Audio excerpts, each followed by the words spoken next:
Ẹ jẹ́ kí á dìde. Let's rise to our feet. Afọ́pẹ́ àtìyìn àti ọlá àti ògo fún We give orúkọ glory and Jésù. honor to your name, Jesus Christ. Ẹ tún kó wa jọ láàárọ̀ yìí You gathered us this morning láti dúpẹ́ lọ́wọ́ yín. to thank you, A sì fi mú ìmoore wa hàn. and we are appreciating you Bí wọ́n ṣe rán wa létí lẹ́ẹ̀kan pé as they were reminding us that aráyè lọ́dọ̀ we yín. have privilege in your Ẹ presence. farahàn wá. You have revealed yourself to us.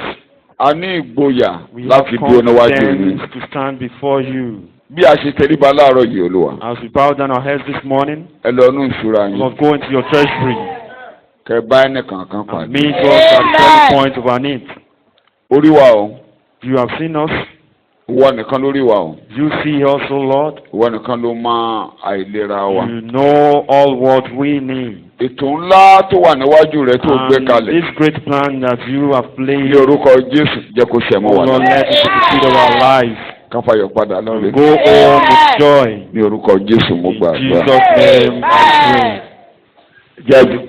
Let's be seated. Kókó kẹrin tí mo gbẹnu lé ní ìjẹ́jọ́. The fourth point that we are considering last week, Eléyìí tí mo pe àkórí ẹ̀ ní the subtopic that goes thus: ọwọ́ tó bẹ̀rẹ̀ iṣẹ́ yìí the ló máa hand parí rẹ̀. that started the work will finish it. Ó gbénú ilé tó kọ́.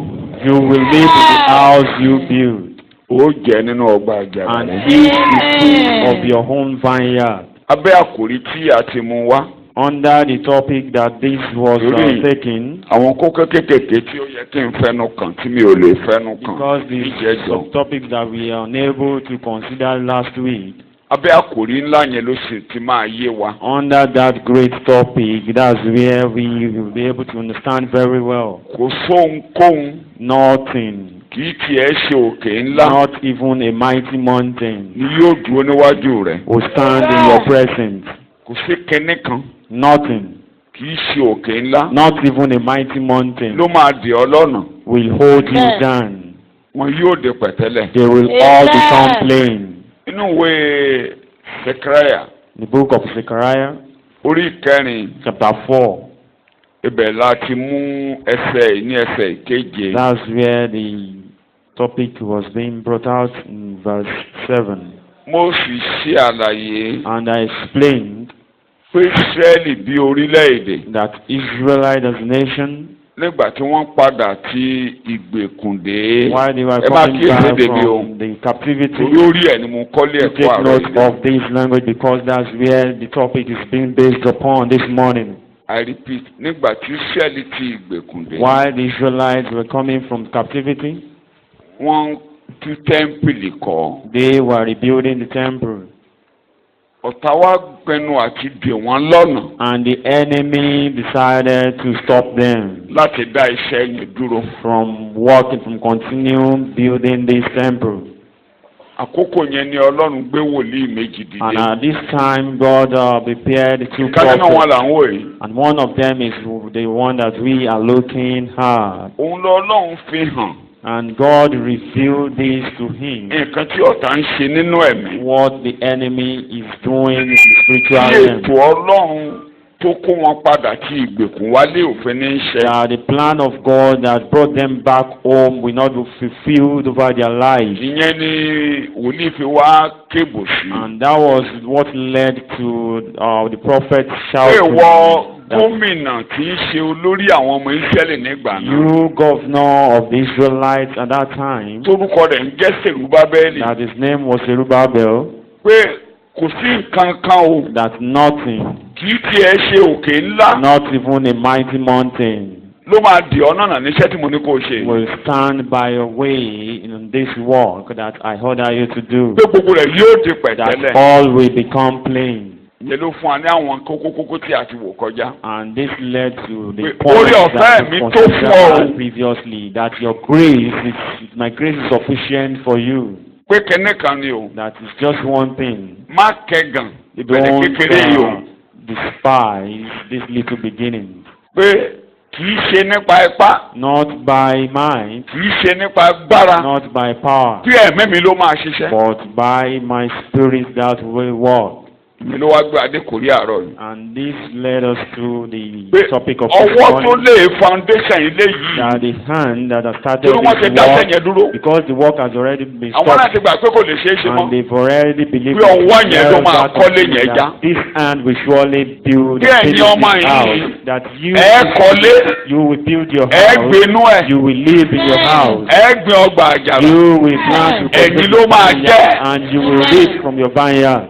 torí ṣe ni Ọlọ́run rà yín padà láti Because ilé God ìgbèkùn wa. has redeemed you from that captivity. mo dẹ̀ sọ fún wa pé ńgbà tíṣẹ́ máa bẹ̀rẹ̀. And I told you why this work was about to be pé started. That 175 years ṣáájú kíṣẹ́ ẹ̀ tó bẹ̀rẹ̀. that very year before this work started, ni Ọlọ́run ti sọ àsọtẹ́lẹ̀ nípa wòlíì Àìsáyà. that God has made prophecy Kí a ó about bí ọmọ the kan. prophet Isaiah that a child will be born, a ó bí ọmọ yẹn nílé àjòjì. that this child will be born in a foreign land, ó ń bọ̀ wá jọba lọ́jọ́ that he kan. will come to reign, to bó tilẹ̀ jẹ́ pé rule kò one day. gbọ́ ìtàn mi rí. Despite the fact that he had never Kò mọ nǹkan heard kan about nípa this mi story, rí. never know about me, òun ló máa bá mi kọ́ ilé yẹn. he will build this house for me, kó wọ́n á di ọwọ́ rẹ̀ mú. and I will uphold his hand. gbogbo ìdènà ojúrú iwájú rẹ̀ lòun á kó kúrò And pátápátá. all the hindrance in his presence will be taken away orúkọ from ọmọ him. yẹn ni kírúsì tá à ní And tún wà his sí name was wò. Cyrus, and we will not be looking on it mo wá again. fi ìrìn àjò And yìí I explained the journey. mo fi wé ìrìn àjò tí Ísírẹ́lì bá kú nílẹ̀ I Egypt. compare the journey with the journey of the Israelites nígbà tí back Ọlọ́run in kó wọn bọ̀ Egypt, gẹ́gẹ́ bí ẹni when ìràpadà. Jesus Christ was taking them as a redeemer. ó rà wọ́n padà pẹ̀lú ẹ̀jẹ̀ ewúrẹ́. He redeemed them by the blood of the ẹ̀jẹ̀ calf, ọ̀dọ́ àgùntàn tán fi ṣe àgbẹ̀rígbà ilé by wọn. the blood of the calf that they used. That Mo ní they nínú ìrìn àjò yẹn, of their roof and títí wọ́n fi délẹ̀ that ìlérí. journey till they get to the promised kò sóhun land. tó dè wọ́n lọ́nà. Nothing stopped them. mo lé kejì. And second to that, mo ní Ọlọ́run ṣètò ilé. I said Fún God wọn nígbà prepared a house for all àgọ́ ni them. wọ́n ń gbé káàkiri. They were carrying a tent all around, Thank you. tabernacle around. mo ní ṣùgbọ́n fún àwa lónìí kí ló ṣe kàn wá. And for us today, how does that concern us? Jésù wá fi ẹ̀jẹ̀ ara rẹ̀ rà wá nínú Jesus ìgbèkùn Christ èṣù. used his blood to redeem us Ó from gbà wá the lọ́wọ́ captivity of ẹ̀ṣẹ̀. Satan, Ó and gbà wá he lọ́wọ́ delivered ikú. us from Ó sin gbà wá and lọ́wọ́ from àwọn death, àpáàdì. from the king, the Ó gbà á lọ́wọ́ àròjọmọ́ni and fẹ́ yìí. teachers. So nítorí náà ó wá sọ wá di ilé For Ọlọ́run this nínú reason, ẹ̀mí. he turned us to temple in the spiritual realm. tó bá wá rí bẹ́ẹ̀ If such is the case, kò sóhunkóhun nothing, kì í ṣe òkè ńlá not even a mighty mountain, yóò dúró níwájú rẹ̀. will stand in your way. yóò dé They pẹ̀tẹ́lẹ̀. will all become plain. yóò dé They pẹ̀tẹ́lẹ̀. will all become plain. orí ọ̀fẹ́ Ọlọ́run tó fún ọ. The grace of God is sufficient for you. ìwọ náà má kẹ́gàn òun kékeré o. You don't despise the little things. kì í ṣe nípa ipá. It's not by kì í might, ṣe nípa agbára. neither by bó o power. ṣe sáré tó. It's not how you ẹ̀mí run. Ọlọ́run yóò ràn ọ́ lọ́wọ́. Just the Spirit of God that will help you. àkórí àárọ̀ wa ni. And today's topic is ọwọ́ tó tiwọ́ bẹ̀rẹ̀ iṣẹ́ the ìgbà. hand that has started the work of ọwọ́ salvation. yẹn ló máa parí rẹ̀. It will surely finish it. ẹ ó kọ́lé. You will build your house. ẹ ó gbé náà You rẹ̀. will live in ẹ it. ó gbin ọgbà àjà. And you will cultivate in your Ẹ ó jẹ vineyard, nínú and rẹ̀. you will eat out of it. níjẹ̀jọ́ Last week, mo ṣàlàyé mo nírú iṣẹ́ wo. I explained what type of work, ìyẹn ló gbà mí lákòókò níjẹ̀jọ́. and that took a lot of time. ìyẹn ló dẹ̀ gbé mi lọ sínú Matthew orí ogún ẹsẹ̀ And that kẹ́ni sí led ìkẹfà. me to Matthew chapter 20 verse 6. chapter 6 chapter 20 verse 1 to verse 6 1 to 6. tí mo fi ṣe àlàyé fún wa wípé That I explained gbogbo wa ló ń to yí us ọjà ayé kiri. we are just roaming about in the marketplace of this world. lẹ́yìn ìgbà tọ́lọ́run bá ti kọ́kọ́ ṣiṣẹ́ nínú ayé wa. After Jesus Christ has worked in our lives, gẹ́gẹ́ bí Fílípì orí kìíní as ẹsẹ̀ in kẹfà. Philippians chapter 1 verse 6, Ọlọ́run á kọ́kọ́ ṣiṣẹ́ nínú wa. God will work in our lives. á bẹ̀rẹ̀ iṣẹ́ ìgbàlà nínú He ayé will wa. start the work of salvation in our á lives. wá rí wa níbi tí a ti rí ọjà And He káàkiri. will see us where we are roaming á about wá the ní ká wá marketplace. bá òun ṣiṣẹ́ nínú ọgbà And He àjàrà. will order us to come and work for Him ẹ rí in the gbogbo àwọn vineyard. tó pè nínú ọgbà àjàrà yẹn. And if you see those people that they called in the gbogbo nínú Mátíù vineyard, orí ogún yẹn gbogbo wọn ló ṣe débi the èrè. book of Matthew, they did it to the point kódà of wọ́n the tún word. complain nígbà tó débi And èrè they pé were even complaining at the point of the Wow. word that àwọn tá a bẹ̀rẹ̀ láàárọ̀ àtàwọn We tó délé that ọ̀lẹ́. started in the Ó morning béèrè kan and fún wa. those people that came in the evening, you Ṣùgbọ́n even gave ẹ má us gbàgbé the same gbogbo wọn ló reward. ń béèrè. But do not forget that Ìwọ náà, all by hard ó ṣe work, débi you èrè. yourself you will do it to the point of reward. Èmi á ṣe débi I èrè ní will do it tèmi to o. the point of reward in Jesus' name. Túmọ̀ ẹ̀kọ́ ẹ̀ nìyẹn pé And that is the meaning of this iṣẹ́ topic. tọ́lọ́run bẹ̀rẹ̀ That nínú the ayé work that the yín Lord has started in your life, tó bẹ̀rẹ̀ nínú ayé that yín He has started in your yóò rán life, ìrànlọ́wọ́ sí He yín. will send you help from Ẹ above. ṣe débi You èrè. will do it to the point of reward. Ẹ ṣe débi You èrè. will do it to the point of reward. Ẹ̀mí mímọ́ náà máa Because ṣiṣẹ́ the nínú Holy yín. Spirit will continue to work in you. Àwé kúrò nínú You ọjà o. just leave that marketplace, Wá síbi iṣẹ́ ìrere o. come to the work of the gospel. Gbogbo ìjọ tó ń lọ sí gbòòrò láti níbẹ̀rẹ̀. You know, the churches that are going to the world, they start Lónìí báyìí, join wa níbi ìkéde. Today, join us, gather with us at the Ó gba èrè publicity, rẹ̀ o. and you will be rewarded. Ọlọ́run níṣẹ́ mi o. God did not have other Gbogbo iṣẹ́ work. yòókù tá à ń ṣe níbí. All other work that we Iṣẹ́ are doing pàǹkàrà ni here o, is iṣẹ́ tó máa ṣòfò just a dànù. worldly one, a corruptible one that would be Èdè destroyed bàbá one day. ògùn náà àṣenù rẹpẹtẹ ni Just wọ́n o. nonsense. Ẹ̀yin náà rí nígboro o. You see that in the Gbogbo àwọn world, aṣáájú àwọn tó kọ́lé that àná. our pioneers Àwọn tó ṣe that wàhálà built lánàá. house in those days, Gbogbo ẹ ti dasán. all of it has done Wọnú to iṣẹ́ tí ò ní dasán. you enter into what Wá will not wọnú be iṣẹ́ tí ò corrupted. ní dìbàjẹ́. Enter into the work that will not be corrupted. Ìwọ tí a pèsè náà rẹ̀. You that you have been called into Lórúkọ it, Jésù ẹ ṣe débi you èrè. will do it to the point of reward in Jesus' name. Múlẹ̀ ẹ ṣe débi You will èrè. do it to the point of reward in Jesus' Gbogbo name. tẹ́ ẹ bá dáwọ́lé All what you lay your hands nínú upon iṣẹ́ ìrere. in the work of the Ẹ gba èrè gospel, rẹ̀. you will be rewarded.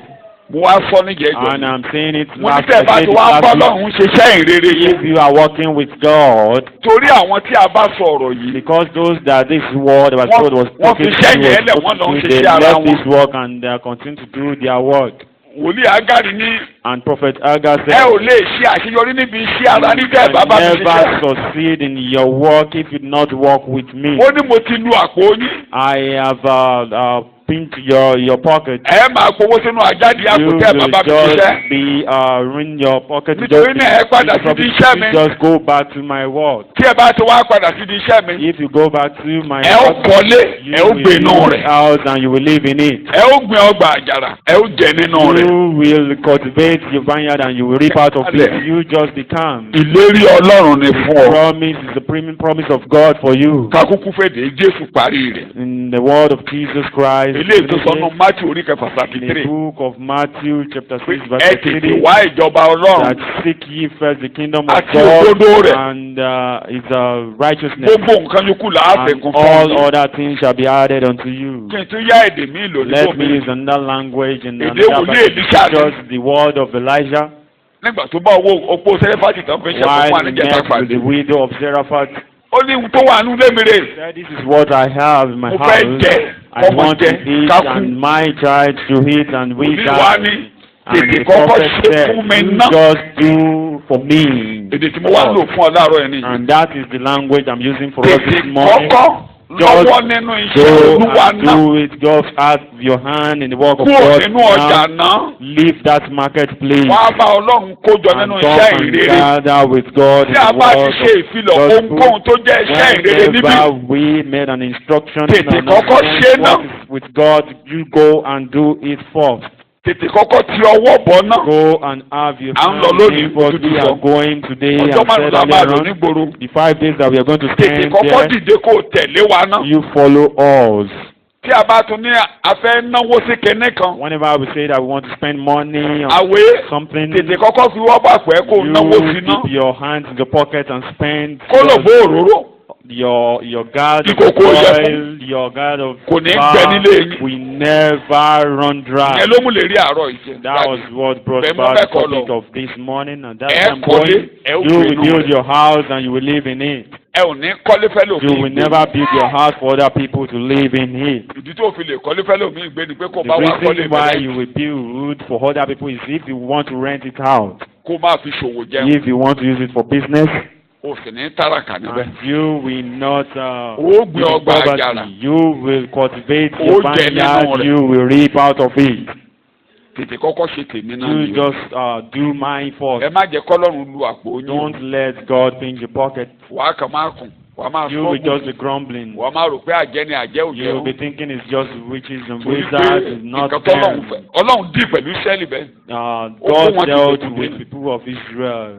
Orí méjì péré No, just ló wà núwèé Ágárì ẹ̀dẹ́lẹ́ka. 2 chapters is in the book of ẹ̀dẹ́lẹ́ka Agar. ó fún ọ ní Go ọjọ́ and read ó ní ẹ lọ mú gi wá Gave ó ní tẹ̀ bá ti them bẹ̀rẹ̀ the- báyìí ẹ wàá máa Go rèrè. and bring book and you, if you start ṣùgbọ́n ní this, you ó will ní be gbogbo rewarded. ọ̀gá ti fi iṣẹ́ mi lẹ̀. Those times that you've left ó lẹ́ẹ̀kan work, ní pé eléyìí tẹ́ ẹ mú wá látoko ó you lémi ni mo will see fẹ́ ẹ̀ that, dànù. all those profits, all those gain that you Olówó tẹ́ ẹ pa, farm here, ajáde that I àpò just lẹ́ give bá sí. away. You are just getting that profit ẹ kẹ́kọ̀ọ́ lára in obìnrin opó yẹn in o. a basket. You Tó kù learned sílé ẹ̀ nìyẹn o. from that widow. That was what remained in her gbẹ́kẹ̀lé house. nǹkan He mìíràn never rely on other things. ó ju sólúwa He spent it for ó God. padà délé And he gets back ó bá ní and ìlọ́po ìlọ́po ìlọ́po receive more ìlọ́po abundance of heat.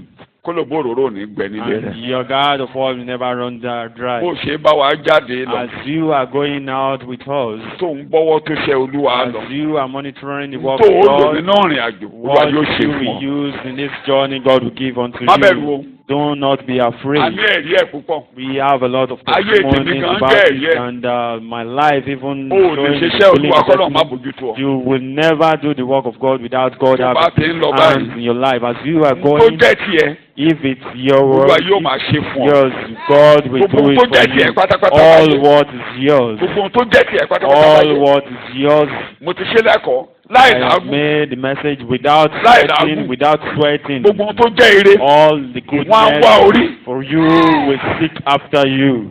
tó o bá gbìn ó kórè If you plant, you will reap. as long tó bá ti ń lójò lẹ́rùn In rain and Nígbà tó dry, nira. while it's not easy, nígbà tó dàbẹ́ ni pé wàhálà wà lójú while ọ̀nà it rẹ seems that you are faced with troubles, tó o ti wọ́ bọṣẹ́ olúwa tó o fi ṣe and you join Tí the ọ̀tá ní workforce ò and ní you are lọ, doing it, and the tó o ní enemy màá is lọ. hindering you, and you said you are Tọ́lọ̀ bá going ti rí ọ to bẹ́ẹ̀. go. If God see you, gbogbo tó máa ṣe ọ́ láǹfààní all what will Wọ́n á help tọ̀ ọ́ you, wá. benefit you, will surely come má wọ̀ after pàpọ̀ you. ẹnikẹ́ni Do not look Má retí ire lọ́wọ́ anybody else. ẹnikẹ́ni. Don't expect any goodness from àwọn ọmọ mi ti anyone. kọrin ire mi ọwọ́ ta ló wà. ògo mi yóò yọ mo tàná ọ̀rọ̀ mi á ṣe ṣe agbára fún mi. èèyàn lọ́lọ́run máa lò No, God is Ṣùgbọ́n going to ò use mọ̀. you, but you never know. ó mọ ibi tó ti máa wá. Never know where Ó the mọ̀nà person will tọ́lọ́run come máa from. gbà. Never know the way He's going Wọ́n to ní use you. máa ṣí Just ṣẹlọ máa ṣe rò pé working and don't think. àkó gbàdúrà ẹnu ẹ̀dá. Your prayers will not ọjọ́ be ìsinmi bọ̀ gangan answered. Rest is coming. ṣàárọ̀ dúró máa ṣe rọ́jú dúró rọ́jú dúró dúró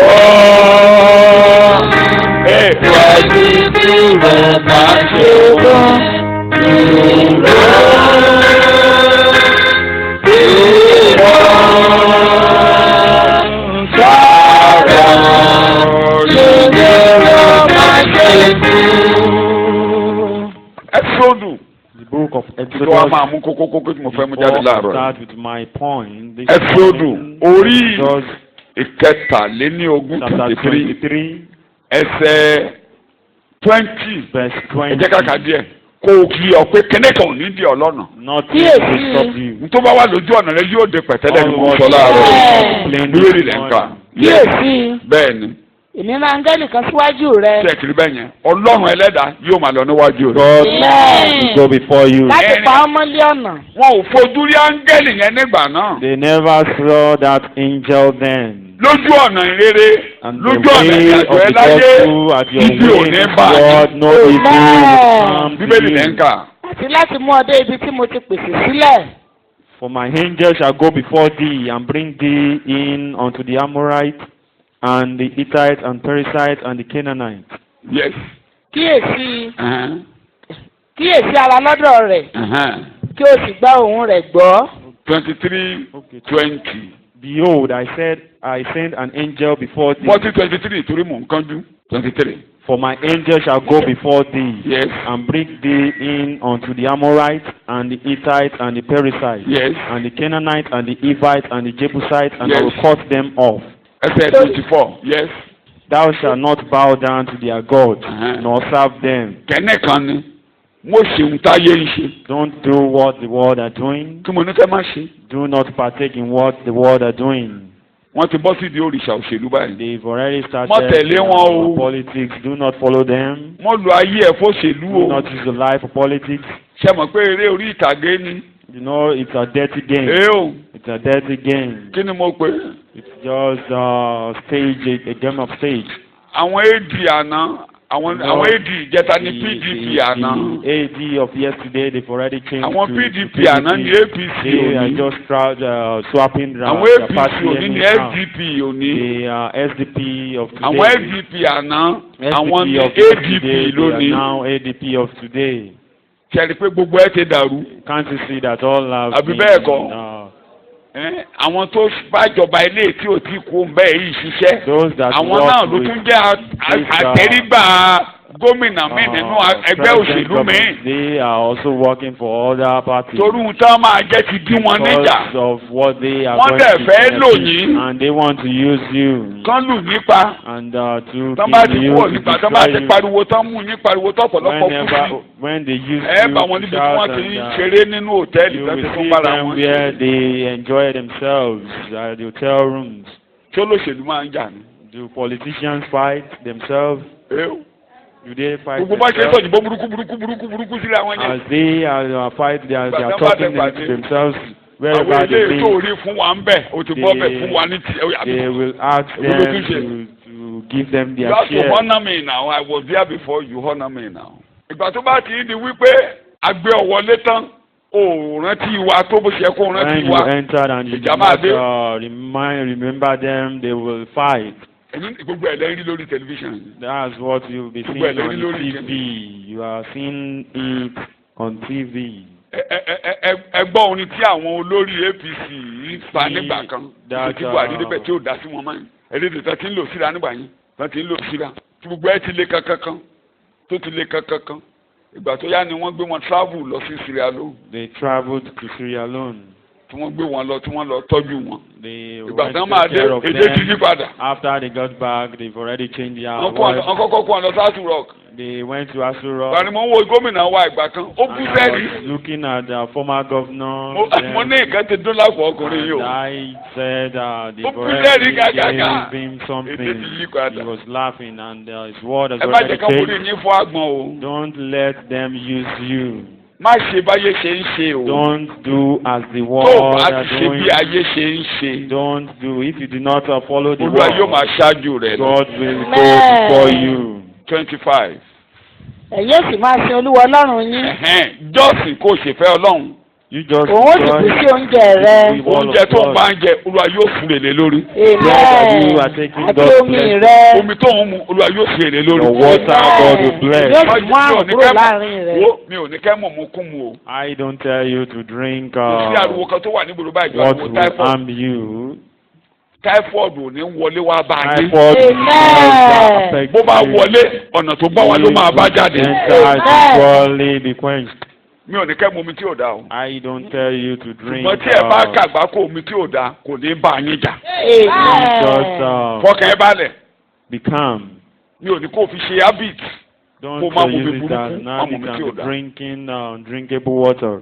Pápá tí ẹ bá tiẹ̀ travel ọ̀pọ̀lọpọ̀ pure water náà ń tà ní Especially when you travel, there are a lot of sachet water that they will sell Má on mu kún the mu. road. But don't drink Tó o bá ṣú omi ilé ẹ̀. drinkable water if you do not See? scrub your water. You just See? boil it. You boil the water and Kò take jẹ́ it kọ́kàn ẹ balẹ̀. and be calm.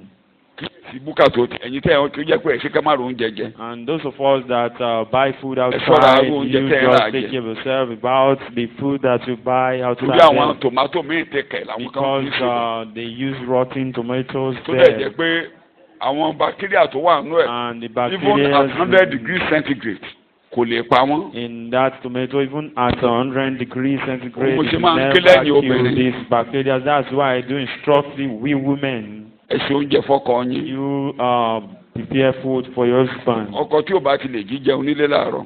The husband that don't eat in Kúlà the oúnjẹ. morning, you prepare food for him kó in the gbé cooler sínú kó gbé sínú báàgì. and prepare it for ẹ̀yin him. brọ́dà ẹ má jẹ́ kójú àti gbé báàgì tì yín. Don't. mo máa ń gbé báàgì. I do carry bag.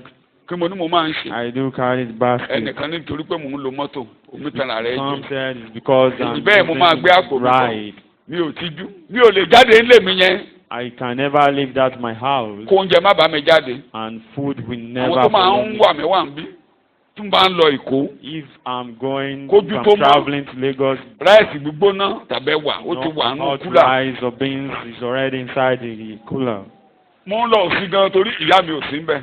Whenever I'm going to see Bàbá mi ò because sí my ń bẹ̀. mother, my father kò sẹ́yìn tí mo máa lọ bá tó is kó so oúnjẹ fún mi. there, and no one níbi will tó wà prepare bí tí mo food máa lọ ní wà náà wà for tí me mo máa dé. there. n bá ti ń lọ láàárọ̀. Whenever I'm going there in the morning, oúnjẹ ń wà nù báàgì mi. my food will be inside the àtàwọn tá a basket. jọjọ lọ ń wà nù báàgì mi tá a bá ti ṣe tá a ní ṣe tán. After we've àwòrán finished àjókòó báyìí. what we are màá tẹ́ doing, tábìlì oúnjẹ sílẹ̀ níwájú prepare ara mi báyìí. table in our presence and we eat. kó o tó máa ti jẹun tán. Before you know it, we are bá láwọn ará ilé tó bá ń tú wa already eating. àṣẹwó sí wọn yá ìwà We jẹun. will even invite some to come and join us. kò sẹ́yìn tí mo fẹ́ lọ bá bẹ̀ tó máa wo oúnjẹ fún mi. No one will prepare food for me over there. mi ò lábúrò yèyé. I lẹ́gbọ̀n I yèyé. don't have Mi ò- relatives oníkálukú ti lọ. there. àwọn tó kọ àwọn ọmọ wẹ́rẹ́. And Àwọn wẹ́rẹ́ tó other jábúrò mi people ló there, kù. they are my younger ones. so tó ń bá ti lọ mo ti àmọ́ ara mi. And tó would have tí ìrìn prepared àjò bá ti sọ myself pé when kò I'm ló yá going. àmàtà mo ti Even if I'm going, if I'm traveling to Lagos, I will prepare my food. yàtọ̀ sí pé mi gangan fúnra ara mi. Aside from myself, kí mi tó jáde ní yàrá. before I leave my bá ti room, kú òun lé mi báyìí. as I'm leaving my Hello? house, mo ti gba okun kékeré kan. I would have taken something, ìbá ṣe cornflakes. be it cornflakes, ìbá ṣe kọ́ọ̀pù tíì kan. be it a cup of tea, ìbá ṣe ìdajì abọ́ ògì ẹ̀kọ. be it a pap. tí mi ò bá tẹ gbà wẹ̀. If I'm Mi not ò rí jẹ̀jẹ̀ kó jẹ. I don't eat rubbish food. má jẹ̀jẹ̀ kó jẹ ni mo bá débẹ̀. Don't eat rubbish food. ṣùgbọ́n tó o bá dédé wá kàgbá kó ìjẹ kó jẹ. But if you Olúwa yóò bù sí oúnjẹ. God will bless this food for you. yóò bù sí omi God rẹ. will bless your water that you drink. oúnjẹ ò ní bá ọjà. This food never fight ohun tí mo fi ń gbélé ayé mo sọ fún yín yẹn o. That's what I'm Oúnjẹ ò bá mi saying. jà o, This túmọ̀- word, this food kò ń ṣe pé fight against me. It's not that ó lè possible kó dédé bá wa níbi tí òórò jẹjẹ. it's Irúgbà tá ń travel possible báyìí. that you mo make regret ńlá kan. I regretted Adó la ti jí that kúrò. I left though ó yẹ kí n ti kí ìyàwó mi ń lé pé kó so oúnjẹ fún I ought to mi have yẹn told ìyàwó her àbúrò mi. to prepare food mo for ní mi ò me, fẹ́ ní lára. but I don't want to disturb láàmà wa ń her. lọ òkà tó dàbújá lọ́jọ́ And ni. before we got to Abuja that very day, ó máa lọ ságo márùn-ún àbọ̀ it sí was mẹ́fà. around orí 5:30 mọ́tò wa ní wàhálà lójú ọ̀nà. because our vehicle developed mi ò fault, sì pẹ́nu àtẹ́gbàwẹ̀. and he never proposed to fast. mi ò tiẹ̀ pẹ́nu àtẹ́gbàwẹ̀ rárá. I never proposed So, to and fast. láti dúró Then, ní and ojú ọ̀nà. we stopped at the roadside, adẹ̀ra nǹkan and jẹ. we bought something to eat. tí mo láà ṣe We bought food, ara nǹkan jẹ. mo dẹ̀ súre lé lórí. and I blessed the mo food. ní ká kọ́kọ́ wá nǹkan mi mo ní mi ò fẹ́ jẹ búrẹ́dì.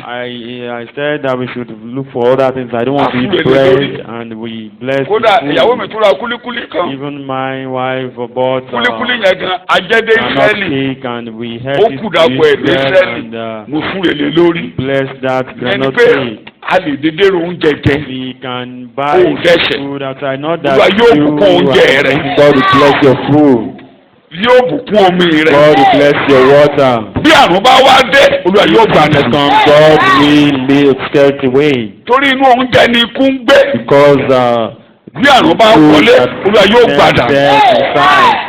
Olúwa yóò rán agbọ́n ṣáájú rẹ. And God will send agbọ́n bees for agbọ́n you. má bẹ̀rù owó ṣe lọ agbọ́n wà o. Bees will go Agbọ́n before wà o. you. They are bees. They are torí bees. ẹni ìràpadà ni ọ́. Because you are a Sọ bẹ́ẹ̀ fúnra rẹ. bees person. wà á kọ́ lórí ìṣẹ́jú kan. You sing ẹ̀jẹ̀ ló fi rà mí. Ẹ̀jẹ̀ tí Jésù fi rà mí. Ìṣẹ̀jẹ̀ ewúrẹ́ láti fọmọ màálù. Ẹ̀jẹ̀ rẹ̀ ló fi rà mí. Ẹ̀jẹ̀ máa ní. Ẹ̀jẹ̀ ló fi rà mí. Ẹ̀jẹ̀ ní Jésù fi rà mí. Ìṣẹ̀jẹ̀ ewúrẹ́ láti fọmọ màálù. Ẹ̀jẹ̀ rẹ̀ ló fi rà mí. Ìṣẹ́jú kan lọ àfẹ́rẹ́ àgbàdúrà You kékeré. will use just a Tí minute ìwọ to Ọlọ́run pray. tó bá kíyèsí ẹ̀jẹ̀ màlúù. If you, God, you Tó kó look iṣẹ́ at ní the blood ìdájá. of the calf and you Mélòó let mélòó it of ẹ̀jẹ̀ Jésù Israel. ẹ̀jẹ̀ What níwájú rẹ̀. about the blood of Jesus Christ in A place? fi ẹ̀jẹ̀ ewúrẹ́ ra You àtẹrígbà use the ilé. blood of God to Wọ́n dẹ̀ rìnrìn àjò ogójì ọdún nínú They ọdún. spent 40 years Ibi ò in the bá wọn. wilderness and they were not Torí òun àwọn pẹ̀lú ẹ̀jẹ̀ ewúrẹ́. because to redeem them by the Mélòó blood mélòó of the ẹ̀jẹ̀ Lamb. Jésù. What about Ó mú mi Lord la ilé Jesus ìjà. Christ? You will help me Àdúrà bẹ́ẹ̀ lórúkọ to do Jésù. these prayers in Tó o bá lè Jesus' name. kíyèsí ẹ̀jẹ̀ ewúrẹ́. If you can consider Mélòó the mélòó blood ni of ẹ̀jẹ̀ Lamb, Jésù olùgbàlà? what about the blood of Jesus Mélòó mélòó ni Christ? ẹ̀jẹ̀ Jésù olùgbàlà? What about the blood of Jesus Christ?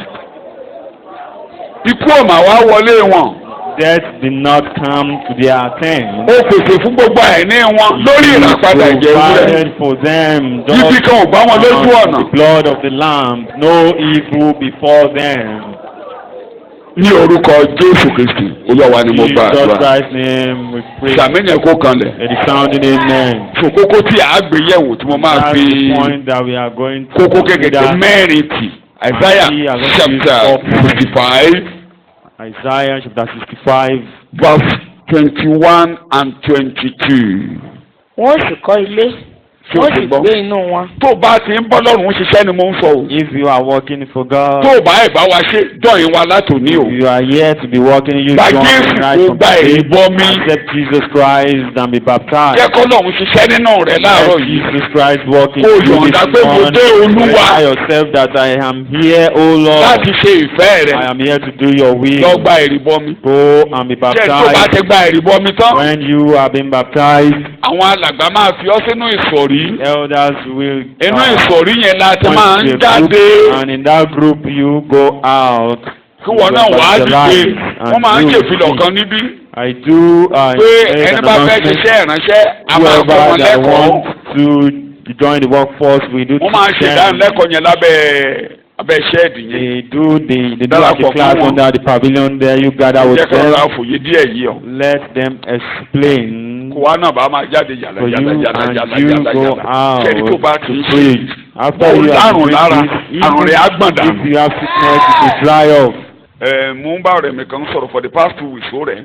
I was talking about Ṣé Ọlọ́run ó rẹ̀? brother and Mo ṣáà ń kí pẹ̀lẹ́ o. sick, and I was Ṣó ṣé o jẹun? Jésù wà lórí greeting ìtẹ́ o. him that Gbà o. Jesus is on the throne. Ngbà mo wá pè ní ìrọ̀lẹ́ Sunday. While I called him on Sunday evening, Ẹ àwẹ̀ àìsàn ti lọ. said that sickness has Mo gone. ní bò ó. Said Ó ló dàbẹ́ how? ni pé orí púpìtì ni wọ́n fi ìlera ń sí. Said it's as if sickness Ó was ní on mò ń the ṣe pulpit. rápálá wọnú ṣọ́ọ̀ṣì báyìí tó ń ṣe. Ó lóun tí ìṣẹ̀kọ́ ìṣẹ́jú márùn-ún.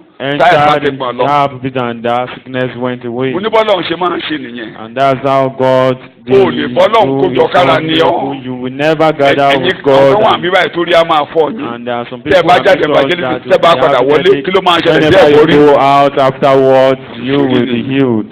Gbogbo ohun tó dì mọ́ pátápátá. All those things that Lórúkọ are Jésù trying yóò to gbọ̀n you dànù. will Amen. Lórúkọ Jésù yóò gbọ̀n they dànù. will lose their hands. Ìbùkún rẹ, Your blessing, àṣeyọrí rẹ, your success, ìlera rẹ, your gbogbo health, ire rẹ láyé, your ó wà goodness níbi iṣẹ́ in Olúwa. the hands, in the work of Gbódìmọ̀ ló wà. God. It's in the work of God. Gbódìmọ̀ ló wà. It's in the work of God. Ẹni tó fẹ́ ṣègbéyàwó. Whoever that wants to Ibi get iṣẹ́ Olúwa ló married, ti máa ráyà. it's the work of God that you will see your wife Ibẹ̀ ló ti or máa your ráyà. husband. Ibẹ̀ ló ti máa ráyà. Ìtàn ọmọbìnrin kan. The story of a lady. Ó wà nù Bible study tí mo máa lò ní Tuesday. It's in the Who Bible have a study more message on Tuesday. I wrote it down there. Ọ̀dọ́mọbìnrin ni. She was a lady. Ó lóun ò ní márì She said she would never get married. ó lóun fẹ́ ṣiṣẹ́ Olúwa. That she wanted to do the work of ó gbéra God. láti ìlú ẹ̀ ó lọ síbòmí. And she ó fẹ́ lọ left kàwé. town and went to other towns ṣùgbọ́n along the line. to get educated, but along the line, ṣẹ̀wọ̀n pé ìgbà míì èèyàn lè ṣèpinnu tí ò ti serious. you know that sometimes you propose in your mind, but èrò rẹ̀ wá ń wọnú ọkàn fún máa lọ́kàn. she changed her wọ́n wá bẹ̀rẹ̀ mind sí ń gbàdúrà pé and ọkọ tóun máa ní Olúwa. pray that the husband that is going to marry, that the person wàá máa will be rò pé tall, gíga àti ara ló ń sọ. and you will be thinking that ó ní tó bá ti kúnlé àdúrà báyìí kórí ẹ̀kan ọ̀run. whenever the person kneels Kórí ẹ̀kan kí ni down, mo be pè é? able to see, ó ní should touch the heavens, kó ní àyà tó lè gbé ẹrù ìdílé. that his chest be able to carry the burdens of the family. àbí kí ìṣerù ni ọkùnrin máa ń gbé nínú ilé. You know the burdens of the family Àbí kí ìṣerù that lọkùnrin máa ń men gbé. carry. ó ní Ọlọ́run jọ̀ọ́ jẹ́ kó láyà tá lè gbẹ́rù That ìdílé. he should have the chest to carry the burdens ó of ní the kí ṣe yẹn family. nìkan. Not only that, ó lẹ́ni tó jẹ́ pé a lè náwó that tá máa ṣàfẹ́rí àwọn ọkàn the tá lè men kó ọkàn should jọ. be able to gather jẹ́ pé ibi souls, ọkàn á máa pa ní gbogbo that àgbáyé. you will be ó lábẹ́ hungry òwúrọ̀ ẹni for tó mú un lọ fún souls. sọ́ní kékeré. Such is what she desires. ibi iṣẹ́ Olúwa òun ló ti rí ọkọ tó máa fẹ́. Under the work of God, it was where ìyàwó lé God, Billy Graham nìyẹn o. her husband, Billy Graham tó dolóògbé yìí tí gbogbo ayé ń gbórúkọ ẹ̀ yẹn. that was ìyàwó ẹ̀ nìyẹn o. Billy Graham's wife. ìpinnu ẹ̀ lọ́dọ̀ nìyẹn. That was bó ṣe bá Billy Graham pàdé nìyẹn. tí Billy that Graham was gba how Jésù. she met Billy Graham. tó bá dẹ̀ kúnlẹ̀ orí ẹ̀ kan bo. And whenever Abẹ́ kan he ọ̀run. kneeled down, ó ní ọkọ tó lè gbé. and has yàtọ̀ sí kó gbẹ́rù ìdílé. that husband that bó ṣe ń fọwọ́ kan ọkùnrin káàkiri gbogbo àgbáyé rèé. how he gbogbo ẹ̀bẹ̀ àdúrà ẹ̀ ló gbà àdúrà tiẹ̀ máa all gbà. the prayer requests, your prayer requests be answered.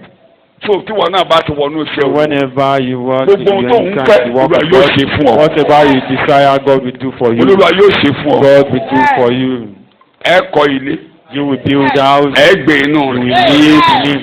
ẹ gbin ọgbà àjàrà. You will cultivate Ẹ your jẹ nínú vineyard rẹ̀. and you will reap. You will eat out of it. kẹ́hìn yàrá tó ń bá ní ká máa jẹ́rìí báyìí ẹ rí i pé ọ̀pọ̀lọpọ̀ ohun tí a jẹ́ lónìí tí a bá wọnú ìrere We tàbí want tá à ń rí lò to àní ní all láyé. what we have today. If we did not enter into the gospel, we might not have them in this world. eléyìí tó kù tó o sì ń retí. And what other things that you have olówó kọ́lé ó gbé inú you rẹ̀. build your house and you will ó live gbin ọgbà in it. àjàrà ó jẹ You nínú will rẹ̀. cultivate your vineyard and you will eat out ìdí of it. àkọ́kọ́ And the first reason is ṣé ẹ rí kẹ́kọ̀ọ́ ilé ìyé wa. for this message to Àwọn ọmọ Ísírẹ́lì tó ń bá understand sọ̀rọ̀ this yìí. message. You, the Israelites that they were talking to here, ìgbà tí ìdádúró bá iṣẹ́ wọn. when their work was stopped, olùfisùn ó lọ dúró báyìí lọ́wọ́ ọ̀tún Ọlọ́run. because went to the right ka hand of ẹ̀ṣẹ̀ fún wọn God lọ́rùn. and mentioned their ìgbà tí sins. ẹ̀ṣẹ̀ wà lórí ayé wọn. Why these things was on their kí àwọn head, ọwọ́ ẹ̀ṣẹ̀ yẹn kúrò. and these things tó were bá not ti ń gbé báyìí á jábọ́. and if they were carrying this ṣé to the tó o bá ìgbà follow, Jésù. if you've never ká yọ ọwọ́ ẹ̀ṣẹ̀ lọ́dọ̀ rẹ. accepted Jesus Christ and tó o bá the gbé tó sins bá kù have díẹ̀ kó jẹ́ never adédé dàrú. before you get to where you ought Ó to be, ṣiṣẹ́, just kò on jáde. you just be working, just be toiling around, and you will never see profit n tó ń ṣẹlẹ̀ títí iṣẹ́ yẹn fi dúró lọ́wọ́ wọn. until that work stop. nǹkan tí ìgbà tọ́lọ́run wá ṣẹ̀ṣẹ̀ dìde. Until why Jesus Christ tí Ọlọ́run forí ọ̀fẹ́ mẹ́ṣẹ̀ kúrò. and Jesus Christ used the grace Eh, to move to abolish sin. ìgbà yẹn nìlérí ìwà jáde sí wọn. Not until Nínú ìwé Sẹkáráyà, until orí this kẹta. promise come for them. ẹbẹ̀ ní ẹsẹ̀ kẹrin Sẹkáráyà ẹsẹ̀ kẹta orí kẹta. chapter 3. a sì wọ Jésù àlẹ́ aṣọ èérí ṣẹ́ẹ̀rí bẹ́ẹ̀ yẹn. ó sì dúró níwájú áńgẹ́lì náà. so ẹnikẹ́ni tí ọ Jésù ìbá ìfọwọ́ kàn Whoever Jesus Christ has never olùfisùn á taught, máa fẹjọ́ rẹ̀ sùn. prosecutors will be. mi ò ráyè ká láti rẹ̀ lẹ́rìí pé èṣù dúró ní ọwọ́ ọ̀tún rẹ̀. You see that ọwọ́ ọ̀tún náà fi ń ṣiṣẹ́ èṣù àdúró tí ọba yìí tó o bá gbé ajábọ̀. before you, if you carry it, will fall off. iṣẹ́ ilé yẹn ni wọ́n ń kọ́ And tí it èṣù was the jókòó work tì of wọ́n. this building that torí ẹ̀ṣẹ̀ wà ń bẹ̀. stood beside aṣọ it because ìdọ̀tí. there was sin there. so kókó àkọ́kọ́ tí mò ń tẹnu mọ́ láàárọ̀ yìí. And that's the first point that I am re-emphasizing this morning. a ti ṣẹ́gun agbára ẹ̀ṣẹ̀. We've conquered the power of The sin. power of sin has been broken and the demand of justice has been met. A ti ṣẹ́gun agbára ẹ̀ṣẹ̀. Jésù ti lọ sínú gbọ̀ngàn dájọ́. Jesus Christ Ó ti forí gbé. entered into the demand of justice. Ẹ máa wo ìrànlọ́wọ́ tí ọkùnrin rí gbà níbí yìí o. You see the Ìrànlọ́wọ́ help yẹn ni that Jésù this ṣe fún wa. man received, and this was the So help tó bá that ti lè Jesus wá Christ sínú gave us. ètò ìgbàlà If yìí, you enter into ó the kọ́lé, ó salvation, gbénú you rẹ̀. will build your Yeah. house and you will Ó live gbin with ọgbà it. àjàrà, ó jẹ You nínú will rẹ̀. cultivate the vineyard and you will reap. Ìgbà ẹni ìlérí Ọlọ́run tó máa ṣẹ. And that is when the promises of God will come to pass. Ẹ̀yin ka Sẹ̀káráyà lọ. The book of Zechariah, a sì wọ Jósíà lé aṣọ èérí Bẹ́ẹ̀ni, ó sì dúró níwájú áńgẹ́lì náà bẹ́ẹ̀ni. ó sì dáhùn wí fún àwọn tó dúró níwájú rẹ̀ pé bọ́ aṣọ èérí nì kúrò lé ara rẹ̀. Àtọ̀run wá ní àṣẹ ti jáde. Rise from Ẹ bọ́ aṣọ èrí kúrò ní kíni. Ara rẹ̀. The garment. ó sì wí fún un pé Bẹ́ẹ̀ni. wò ó Wò ó. mo mú kí àìṣedéédé rẹ kúrò lọ́dọ̀ rẹ. Gbogbo ẹ̀yin tẹ́ ẹ̀ ń ṣe tí ọwọ́ yín ò bá. All Tẹ́ ẹ̀ ń those ṣe people tí ò that tó. are toiling Tẹ́ ẹ̀ ń ṣe and tó ń fẹ́ dànù. never, Láàárọ̀ yìí, this morning, torí ikú Jésù olùgbàlà. just because of the death of Jesus Tó bá ti Christ, rọ̀ mọ́ ikú Jésù if you láàárọ̀ yìí. hold on to the death of Jesus Christ Torí this ohun tí morning, òfin kò lè ṣe nínú ara. that's what law can never do. Ọlọ́run rán ọmọ rẹ̀ Physically, God has sent ní àwòrán ara His ẹ̀ṣẹ̀. Son, and it's Láti all dá ẹ̀ṣẹ̀ made lẹ́bi in nínú God ara. to stop Tí a lè wọ̀ ọ́ lágbádá so òdodo. that you will be clothed. Gbogbo ẹ̀yin bẹ́ẹ̀ tó jẹ́ pé So ọ̀nà all ti dàrú láyé. that your way is Tí a ti gbélé ayé ní lára torí Ọlọ́run kẹ́gun lórí rẹ̀. because of the curse of the Bó bá Lord. ti in dìde this láàárọ̀ ètò òdìmọ̀ Jésù If you olùgbàlà. rise up this morning and Pé hold on to Jesus ó tó Christ, gẹ́ẹ́ mi ò lè that's ràn enough, mí it's lọ́wọ́. enough, I can't help myself. Mo fẹ́ kó o ṣẹ́gun àṣetì I yìí. want you to conquer this. Jésù mo Property, I want- mẹ̀jẹ̀rẹ̀ láàárọ̀ yìí. I hold on to your blood this Àṣẹ morning. ajáde sí ọ lára. This Àṣẹ yẹn ni pé ẹ bọ́ aṣọ ẹ̀rí kúrò ní ara rẹ̀. take away this filthy Ẹ garment. bọ́ aṣọ ẹ̀rí kúrò ní ara rẹ̀. Take away this filthy garment from Olúwa me. gbèjà rẹ̀ láàárọ̀ yìí. And God will bless you. Ẹ̀jẹ̀ Jésù awọ ẹ̀ṣẹ̀ rẹ̀ nù. And the blood of Jesus Christ will cleanse you. Fún ẹ̀yin kìrìsìtẹ́nì, For us nǹkan tí Christians, Jésù ṣe nìyẹn. that's what Jesus Fún ẹ̀yin Christ tó fẹ́ did. kọ́lọ́hún kó mú àṣetì kúrò láàárọ̀ Those of yìí. us that want Mo fẹ́ gbà ọ́ láti stop, ìṣẹ́jú méjì. I want to Lẹ́yìn allow ẹ̀ bá you níbi for tó wà. 2 minutes. You bow down your heads wherever you are. Lẹ́rí ẹ̀ bá níbi tó wà. Bow down your heads wherever you Ìwọ́n are. tó mọ̀ pé o ti ní ìgbàgbọ́ pé Jésù ti parí If iṣẹ́ you yẹn know fún ọ. that Jesus Christ has Máa tẹnu already mọ́ pé finished a ti mú aṣọ ẹ̀rí Jesus kúrò ní ara mi. to emphasize it that the filthy Ìwọ́n tó garment jẹ́ has pé òun been ṣe taken away àṣetì from tó fẹ́ you. bọ́ láàárọ̀ yìí. If you have been toiling Nawọ́ in ọ̀tún ẹ̀ sin sókè and kó o want to be dìde. free, you raise Mo up fẹ́ your gbàgbọ́ fún ọ hand tó ń gbé tí and tó ń rise. jábọ́. If you are toiling, Tó ń fọwọ́ if tálẹ̀. you are toiling, Tí gbogbo rẹ̀ le mọ́ ọ. if you are toiling, Ṣé you àwọn rise to àdìdé your lórí ẹsẹ̀ rẹ? feet. You rise to your Pé feet. mo rọ̀ mẹ́jẹ̀rẹ́ láàárọ̀ yìí o. I hold on to your blood this Mú morning. aṣọ ẹ̀rí Oh kúrò ní ara Lord, mi o. remove this filthy garment from me. Mo rọ̀ Oh mẹ́jẹ̀rẹ́ God, Jésù láàárọ̀ this yìí o. filthy garment from me. I hold on to the blood of Jesus Christ this Jésù morning. tó o. The blood of Jesus Christ is Nítorí sufficient ẹ̀jẹ̀ for me. Jésù. Just because of the blood of Jesus. Nítorí ẹ̀jẹ̀ Because of the Jésù. blood of Jesus. Nítorí ẹ̀jẹ̀ Because of Jésù. the blood of Jesus. Nítorí ẹ̀jẹ̀ Because Jésù. of His blood. Ní orúkọ Jésù ni mo gbàdúrà. In Jesus' name I pray. Lórúkọ Jésù. In Jesus' name. Àmú àìṣedédé rẹ kúrò. Move all your Abá iniquity. agbára ẹ̀ṣẹ̀ jẹ́. The power of sin. Ọ̀tá ò ní dá ọ lẹ́bi mọ́. Any move never Lórúkọ condemn Jésù, you. ọ̀tá ò ní dá ọ lẹ́bi Every move mọ́. I condemn you. Gbogbo ẹ̀mí tó ń tẹrí ẹ̀ bá. All the spirit that bows Yóò your jẹ́ kó head, gbórí sókè. that never allow Lórúkọ you to Jésù, láàárọ̀ yìí mo mú kúrò ní ayé This yìí. morning, let it be removed. Agbára ẹ̀jẹ̀ Jésù kó The parẹ́ power of the blood pátápátá. of Jesus abolish them all. Láàárọ̀ ìgbà òmìnira. This morning be free. Ní orúkọ Jésù mo In gbàdúrà. Jesus' name I pray. Jókòó. Be seated. Ẹ kábẹ̀ yẹn tán ẹ rí nǹkan tí mò ń sọ. Yes. wò ó Wo mo mú kí àìṣedéédé rẹ kúrò tẹ́lẹ̀ lọ́dọ̀ rẹ bẹ́yìn. Mo mú kúrò ní ara rẹ̀. èmi ó sì wọ̀ ọ́ lé aṣọ ẹ̀yẹ. Aṣọ ẹ̀yẹ ló wọ̀ láàárọ̀ yìí. And I will clothe you with O ò ní wọ garment. aṣọ ẹ̀rí mọ́. You will never be clothed with filthy Ọ̀tá ò garments. ní fẹjọ́ rẹ sùn mọ́. Enemy will Amen. never persecute you. Mo ní lórúkọ Jésù ọ̀tá ò ní fẹjọ́ rẹ sùn mọ́. Enemy will never Amen. persecute you no Mo more. ní lórúkọ Jésù ọ̀tá ò ní fẹjọ́ rẹ sùn mọ́. Enemy will never. Láti àárọ̀ yìí sọ bẹ́ẹ̀ lórúkọ Jésù màá gbìn màá kórè. I will cultivate. Màá I gbìn, will màá plant, kórè. I will reap. màá gbìn I màá will kórè. plant and I will reap. ohun tó ń bá nà wọlé màá rí Whatever I èrè lay my níbẹ̀. hands upon, I will profit mi ò out ní of bá it. wọn nájà mẹ́ta mẹ́ra. I will profit. I will màá gbin ọgbà succeed. àjàrà màá jẹ nínú rẹ̀. I will cultivate my vineyard and I Torí will ò dá mi prosper lẹ́bi. because you never o ti mọ́wọ́ condemn ẹ̀ṣẹ̀ kúrò lára mi. me. You have abolished o ti sin. parí ọ̀rọ̀ ẹ̀ṣẹ̀. You have finished that of ẹ̀jẹ̀ sin. You have- ẹ̀jẹ̀ Jésù ti wẹ̀ mí mọ́. The blood of Jesus Christ has cleansed me. bẹ́ẹ̀ ló máa rí. So shall it ní be. orúkọ Jésù mo In gbàdúrà. Jesus' name I pray. sàmìyàn kó A kanlẹ̀. resounding amen. máa tẹnu mọ́ o. tí ìjàkadì bá ti ń dé pé You ò ní continue tà to emphasize it. o kọ́lé tẹ́lú bá ti wà pé If ilé tó that kọ́ thinking, if yìí you yóò have kó ẹ̀ ní máa that gbé thought ọbẹ̀. that you ṣé àwọn never kókó tí build mo your sọ láàárọ̀ house, yìí see all the Tẹ́lú bá points ti ń bá that ọ pé I mentioned this morning, òfò ló máa mú lọ́dún yìí. that Òní you ló- will òní just lówó tó toil, sanwó you lé will ìwé just ọmọ. toil in vain. àwọn kókó yìí All these points, gbé ságbárì ẹ̀ you just tó wọnú ọkàn yìí. reminding, you just Àkọ́ máa sọ reminding fún pé yourself àtijọ́wọ́ ẹ̀ṣẹ̀ lọ́rọ̀ mi. that the hands of sin has been removed Ẹ̀jẹ̀ Jésù from ti your wẹ̀ life. mímọ́. The blood of Jesus Àti Christ mú has àṣírí cleansed mi me. kúrò. All my Ọlọ́run ò iniquities rántí has ẹ̀ been mọ́. abolished. God never Àti sọ sínú òkun remember ìgbàgbọ́. that, and it has been thrown into Ṣé o the gbà deep. bẹ́ẹ̀? If you believe so, inú rẹ̀ ti believe fẹ́ so, àti sọ ẹ̀jẹ̀ mi sínú you òkun ìgbàgbọ́. proclaim it that my sins, àtijọ́wọ́ ẹ̀ṣẹ̀ lọ́rọ̀ mi. all the sins of the hands of sin have been Àtijọ́wọ́ removed ẹ̀ṣẹ̀ from my lọ́rọ̀ mi. life. All the hands of sin have been removed from àtijọ́wọ́ my ẹ̀ṣẹ̀ life. lọ́rọ̀ mi. The hands of sin have Ẹ̀jẹ̀ been Jésù ti removed wẹ̀ from mí my mọ́. life, and the blood of Jesus Christ màá has gbé màá cleansed jẹ me. nínú ọgbà I àjàrà. will reap, I will cultivate, and I will reap mi ò in ní the gbogbo vineyard. lọ́jà tí mo ń lọ. I will never toil in màá gbé vain. màá kórè. I will plant and I ilé will tí mo reap. ṣe fọdíṣẹ̀ mi ló máa kọ́. The house that I started, I will èmi live ló in máa it. kọ́. I will build it and Èmi I ló máa will kọ́. live in it. ọ̀tá ò lè dúró lọ́wọ́ ọ̀tún mi mọ́. Enemy will never stand at Ọ̀tá ò lè the dúró right lọ́wọ́ hand ọ̀tún mi side. mọ́. The enemy will never stand at my right hand side. ní orúkọ Jésù In Kristi. Jesus Christ, Olúwa wa ni a gbàdúrà. I will pray. jókòó kókó kejì. Second point. ìdí tí wọ́n fi sọ fún Serubábẹ́lì pé The reason Ìwọ ló why kọ́lé yìí o. Zerubbabel was told that you are the máa one that kọ́ built tán. this house, you will finish it. ìdí kejì The second reason a ti was kún wọn kó òun ìgbèkùn. they were being taken out kí of tó ka ilé captivity. tó kàn wá. Before I Psalm read one the one that twenty six concerns sọ us, àsọtẹ́lẹ̀ Psalm nípa rẹ̀. 126 prophesy ó sọ about àsọtẹ́lẹ̀ things. nípa rẹ̀ pé Psalm 126 ọ̀rọ̀ prophesy wọn á about dàbí things àlá.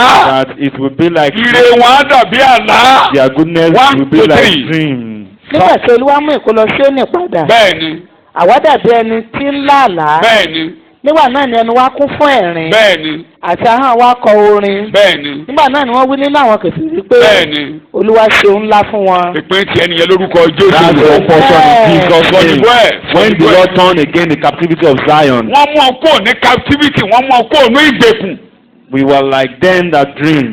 wọ́n mú ọkọ ní ìgbèkùn ó dàbí àlá From captivity, it was like ó dàbí dream. àlá It was like dream to them. àwọn èèyàn á máa sọ pé People will be just Ore, saying the just exclamation. àwọn èèyàn á máa sọ pé Olúwa ṣeun ńlá Olúwa ṣeun ńlá God fún ọ has done a wonderful thing for Olúwa you. ṣeun ńlá fún God has ọ done a wonderful thing for you. omi lójú dáadáa Look at my eyes. Jésù ló ṣiṣẹ́ ìràpadà Jesus wa Christ did the work of our òun redemption. ló kó ìkólọ wa padà nígbà tó lọ sí ọ̀run àpáàdì ó kó ìkólọ wa padà. He turned our good things, our ó ní good things ẹni tí brought. ó gòkè lọ He that ascended ó to kọ́kọ́ heaven, sọ̀kalẹ̀ he Éfésù ní kúkà yẹn descended ó di ìgbèkùn ní ìgbèkùn and left ẹni tó jókòó lérí ẹrù wa He that ẹni tó jókòó lórí ìlera rẹ tó jókòó lórí àtijẹ rẹ ṣé ẹ rí pé you are going to take it àwọn tó jókòó sílẹ̀ ẹsẹ́lì tán you jókòó will lórí see ọlá all wọn the people that ṣe la lé wọn dànù Israelites they were being gbogbo ohun tó scared jókòó away. lórí ẹgbẹ́ Olúwa ti lé All wọn those dànù. things God will scare them away. ẹ ní gbàgbé You will never forget nígbà tí wọ́n fi iná kun Sígílágì níbi tí Dáfídì ń gbé when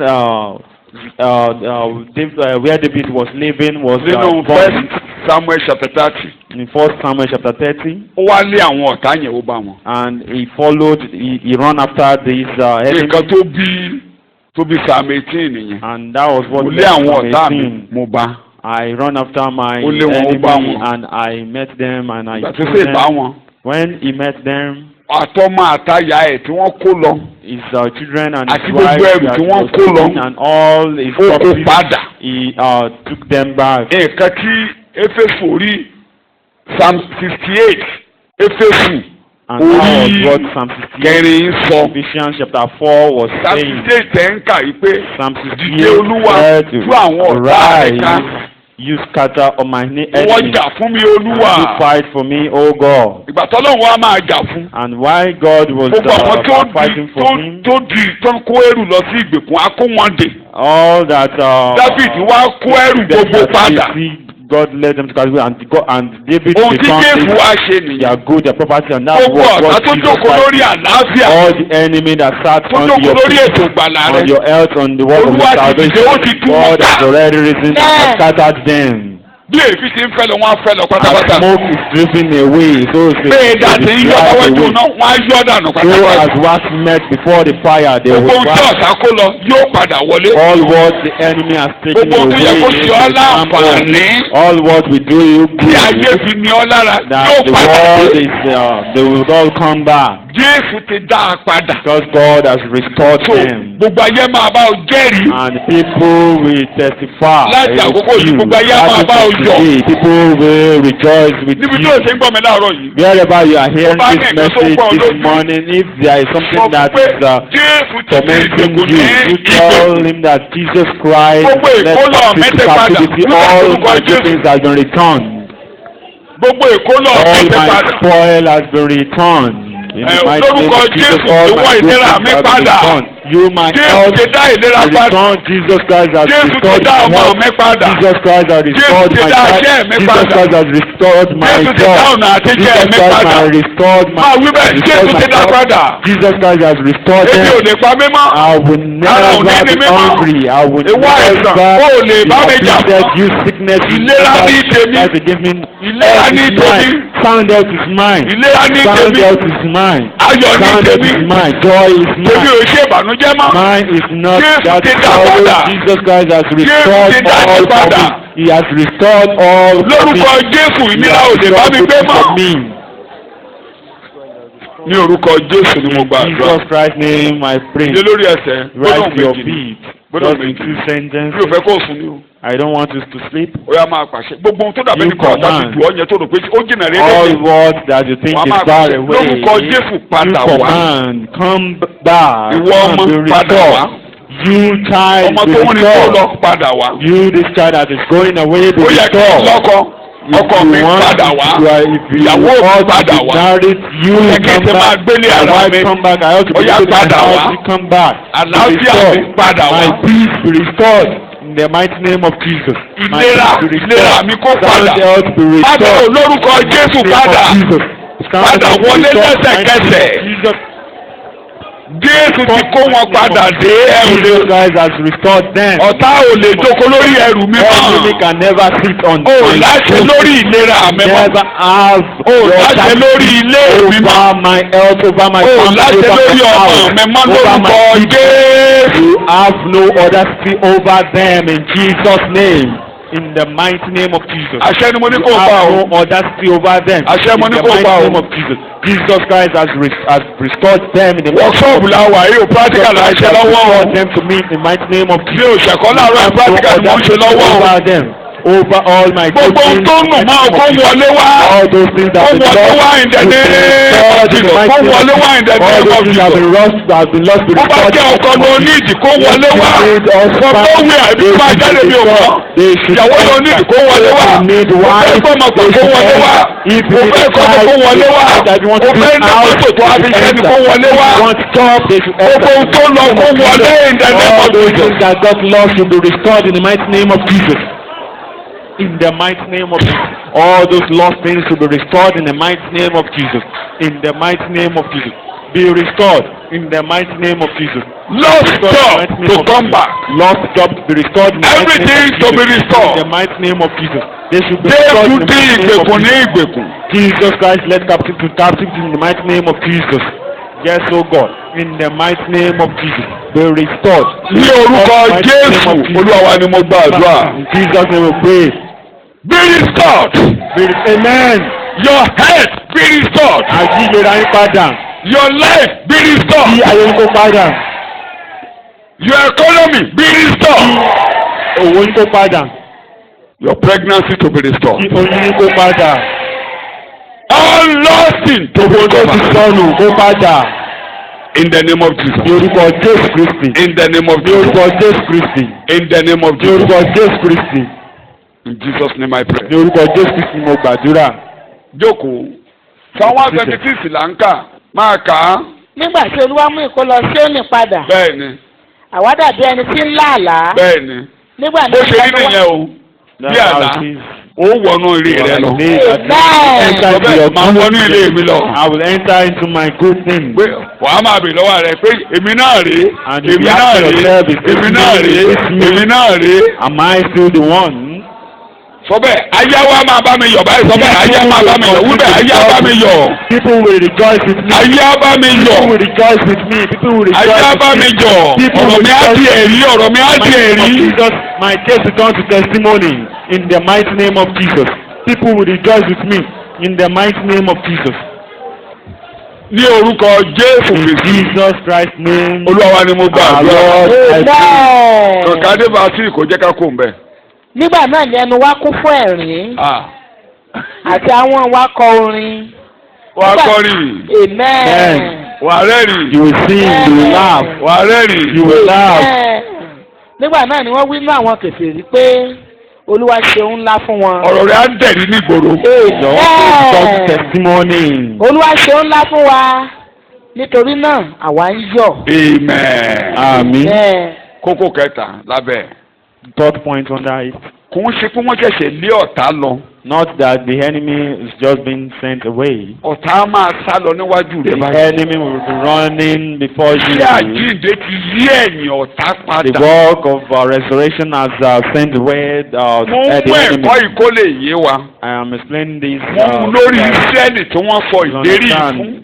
I'm taking it over. Eléyìí ló máa dá mi Right. padà sí Isaiah 45 This will lórí take ọ̀rọ̀ you ilé to kíkọ́ Isaiah yìí. chapter 45. Ẹ̀ẹ́rì bọ́lá òun ṣe lóun máa dín pẹ̀lú ọ̀tá. And you will see how Bó ṣe God dín will pẹ̀lú deal ọ̀tá with fún wọn. the enemy. That's how it So ẹ deals mọ̀ with pé the tọ́lọ́run enemy. bá ń ṣe yẹn nígbà And if náà. you know that God is Nígbà doing tí that Jésù ò tí ì then, kú. why Jesus Christ Mélòó was mélòó lónìí? dead? What about today? Ọ̀tá ò lè jẹ́ lórí ayé rẹ mọ́. Enemy will never rule over your Isaiah life 45. again. You are Isaiah reading the 45. Bible beginning from verse 1. báyìí ni olúwa wí fún ẹni òróró rẹ̀ Bẹ́ẹ̀ni. fún kírúsì Ẹni ìràpadà forúkọ ẹ̀ síbẹ̀. Ẹni ìràpadà. The redeemed person. Jẹ́ kí n ti ẹ̀kọ́ lónìí kí n tó máa lọ. Let me Èmi òróró rẹ̀ ni mí. ó Ó ti di ọwọ́ ọ̀tún mi mú. Bàbá yóò ṣẹ́gun orílẹ̀-èdè níwájú mi. Yóò sì rò àmúre ẹgbẹ́ àwọn ọba. Yóò fún mi ní ìṣúra àti ọ̀rọ̀. Ilẹ̀kùn ire ó máa ṣí níwájú mi. Èyí ilẹ̀kùn ó lè rí.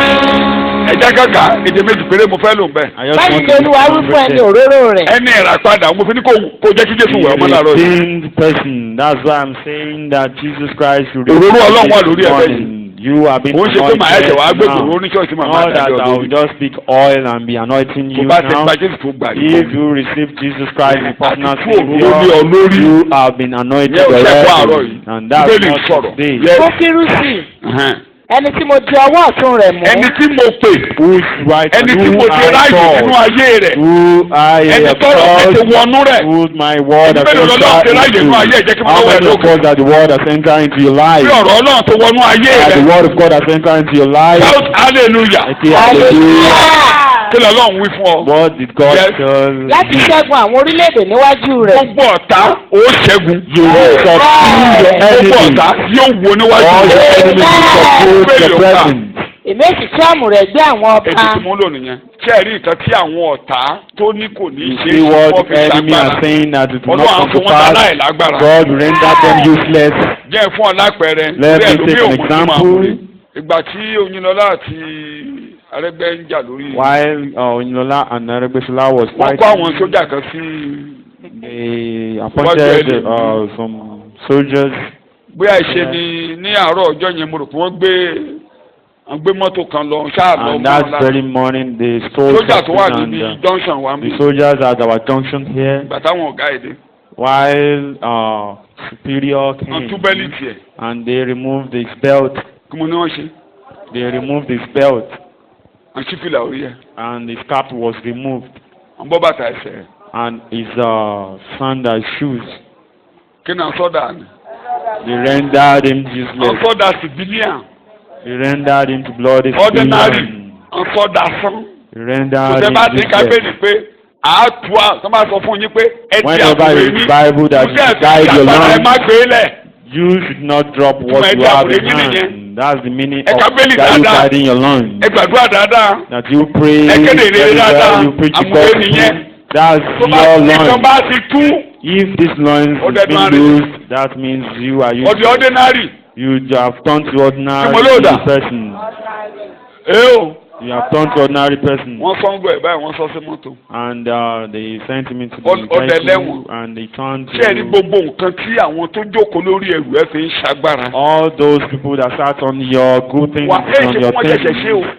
Jésù All ti that tú they are àmúlé wọn doing, their loins have been loosed. ẹ ti da aláìlágbára lórí ọ̀rọ̀ mi You have turned Wíbẹ̀, to lórúkọ Jésù, powerless ẹ di aláìlágbára lórí ọ̀rọ̀ mi. powerless over my ẹ ti di aláìlágbára lórí ọ̀rọ̀ mi You have been rendered useless over my ẹ ò case. lè mú ìdáwọ́lé yín ṣẹ lórí ọ̀rọ̀ Your mi mọ́ plans will never be fulfilled over my life. Jésù ló tú àmúrè yín Jesus Christ have loosed your loins. ẹ ti da aláìlágbára lórí ọ̀rọ̀ ayé You've been powerless over my life, over my case. You've been torn powerless over my case in the mighty name of Jesus, because Jesus Christ have loosed your loins in the mighty name of Jesus. ní orúkọ Your loins Jésù have tí been mo loosed. gbàdúrà In Jesus' name I pray. jẹ́ kẹ́kẹ́ mo lédè méjì péré mo fẹ́ lò I have bá just ti lédè few méjì mo kó language to bẹ́ẹ̀ use. ẹ kà bẹ̀yẹ dáadáa Read a tú that àmúrè statement àwọn well. ọba èmi ó sì tú àmùrè gbé àwọn ọba. bẹ́ẹ̀ ni bó ṣe rí nìyẹn gbogbo àwọn alágbára pátá All alágbára the pátápátá powerful men of tó lòun God lágbára that says they are powerful. láàárọ̀ yìí lórí ayé àwọn adẹ́dùn arílẹ̀ This morning about life is rendered useless. mákàbélì láti ṣí ilẹ̀kùn méjèèjì níwájú rẹ̀. gbogbo ilẹ̀kùn tó wà níwájú rẹ báyìí All gates in your presence Tó yẹ kó tẹ̀ ọ́ lọ́wọ́ tí ò tẹ̀ ọ́ lọ́wọ́. before you what ought you are Lẹ̀kùn what you àṣì have fúnra ara rẹ̀. All God to open on their own accord. dìde lórí ẹsẹ̀ rẹ̀ You rise to your feet. gbogbo tí ẹ fi ń ṣagbára All what that you are using Lórí ọ̀rọ̀ ayé. power over my life. Jésù ti sọ yín dá láìlágbára God has rendered you Lórúkọ Jésù. powerless in Jesus' tí àbúrò name. yín máa tú Let láàárọ̀ your loins be loosed this ẹ morning. ò lágbára lórí ọ̀rọ̀ You mi mọ́. have no power over me. ẹ ò lágbára lórí You ọ̀rọ̀ mi have mọ́. no power over my ẹ ò case. lágbára lórí ọ̀rọ̀ You mi have no mọ́. power over my ní case. orúkọ Jésù Jesus' name. lórí ètò You ìbímọ have no mi power over my case. lórí ètò Over me being iṣẹ́ mi pregnant, over me being lórí ètò ìgbéyàwó mi over me being getting married. You have no power to lose in the mighty tí name of àbúrò Jesus. yín máa Your tú loins have been loosed in the mighty name of lórí ètò Your àtijọ́ loins have mi been loosed in the mighty name of Jesus. ó àgbàdúrà Over me being Tí àbúrò yín máa tú. Over me being getting a wife. Lórí Your ètò loins be loosed ìgbéyàwó in the name mi. of Jesus. In the mighty lórí name of ètò ìyàwó Your mi loins be loosed. lórí ètò ọkọ mi Your loins be loosed. in the lórí mighty ètò name of ilé Jesus. tí mò Your ń loins be gbọ́ loosed in the mighty name of Jesus. lórí Over ètò my ìlera health. mi Over my health. Fọ́jáde. Your loins be loosed in the mighty tí name of àbúrò yín máa You tú are rendered powerless. In Your the loins name of be loosed Jesus. in the mighty name of in Jesus. the name of Your Jesus loins be loosed in the in mighty the name name of of Jesus. Jesus Your loins be loosed in the mighty name of Jesus. Yes, oh God. In the mighty name of Jesus. Your loins be loosed in the mighty name of Jesus. ní orúkọ Your loins be Jésù loosed in the ni mighty mo name of gbàdúrà Jesus. In Jesus' name I pray. kí lẹ̀kùn máa ṣí fúnra ara Let rẹ̀ gates be open on their own kí accord. lẹ̀kùn kíní kó ṣí Let fúnra ara rẹ̀ gates be open in their own accord. Let be open in their own accord. ọ̀pá tó wà lójú ọ̀nà kó gé Let wẹ́wẹ́ all doors be open. lẹ̀kùn oyún lé ní kó ṣí All the lẹ̀kùn ọmọ doors ní kó of ṣí pregnancy be lẹ̀kùn iṣẹ́ kó ṣí open. The doors of lẹ̀kùn admission opportunity be open. your The doors of admission correct open door Open doors of admission. door. Open doors in the mighty name of open Jesus. door Open in the doors. name of Jesus Open doors of marriage in the in mighty the name of name of Jesus. In the Jesus mighty name of Jesus. Open doors in the mighty name of Jesus.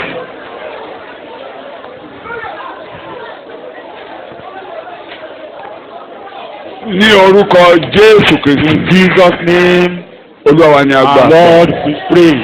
bẹ́ẹ̀ ni kó máa rí So shall it be. amen Amen. jókòó You may be seated. o bá fẹ́ fẹsẹ̀ tì í o lè You fi want to back Kólósè it orí up with kejì. the verse, you can pick Colossians Wọ́n chapter kánú the 2. message lọ́jọ́ Friday ìrúdẹ̀ tó The bá message was being read Kólósè orí on kejì Friday. ẹsẹ̀ kẹẹ̀ẹ́dógún. Colossians chapter 2 verse Ọ̀tá ti dẹ́dún arinlẹ̀. 15. Mo tún tẹnu mọ́. The enemy has been rendered Jọ́kí useless. bá a ti ń bà ọ́. Tọ́tà bá sọ pé ibi ló máa pa ó kú. If Sọ the fún pé enemy told you that ebi you ò ní live pa in mí. poverty, just tell him I will never live Ọlọ́run in ti yọwọ́ ẹ̀ṣẹ̀ lọ́rọ̀ mi. poverty. God has removed the hand of enemy, the hand of Satan from my life. Sọ fún pé Ọlọ́run ti yọwọ́ You ẹ̀ṣẹ̀ lọ́rọ̀ just mi. tell him God has removed the hand of sin from my life. Àti Second gbàgbà to lọ́wọ́ God. èṣù. God has Ẹ̀mí ẹ̀mí removed tó ń sọ̀rọ̀ àti power gbàgbà from lọ́wọ́ the hand yín. of Satan.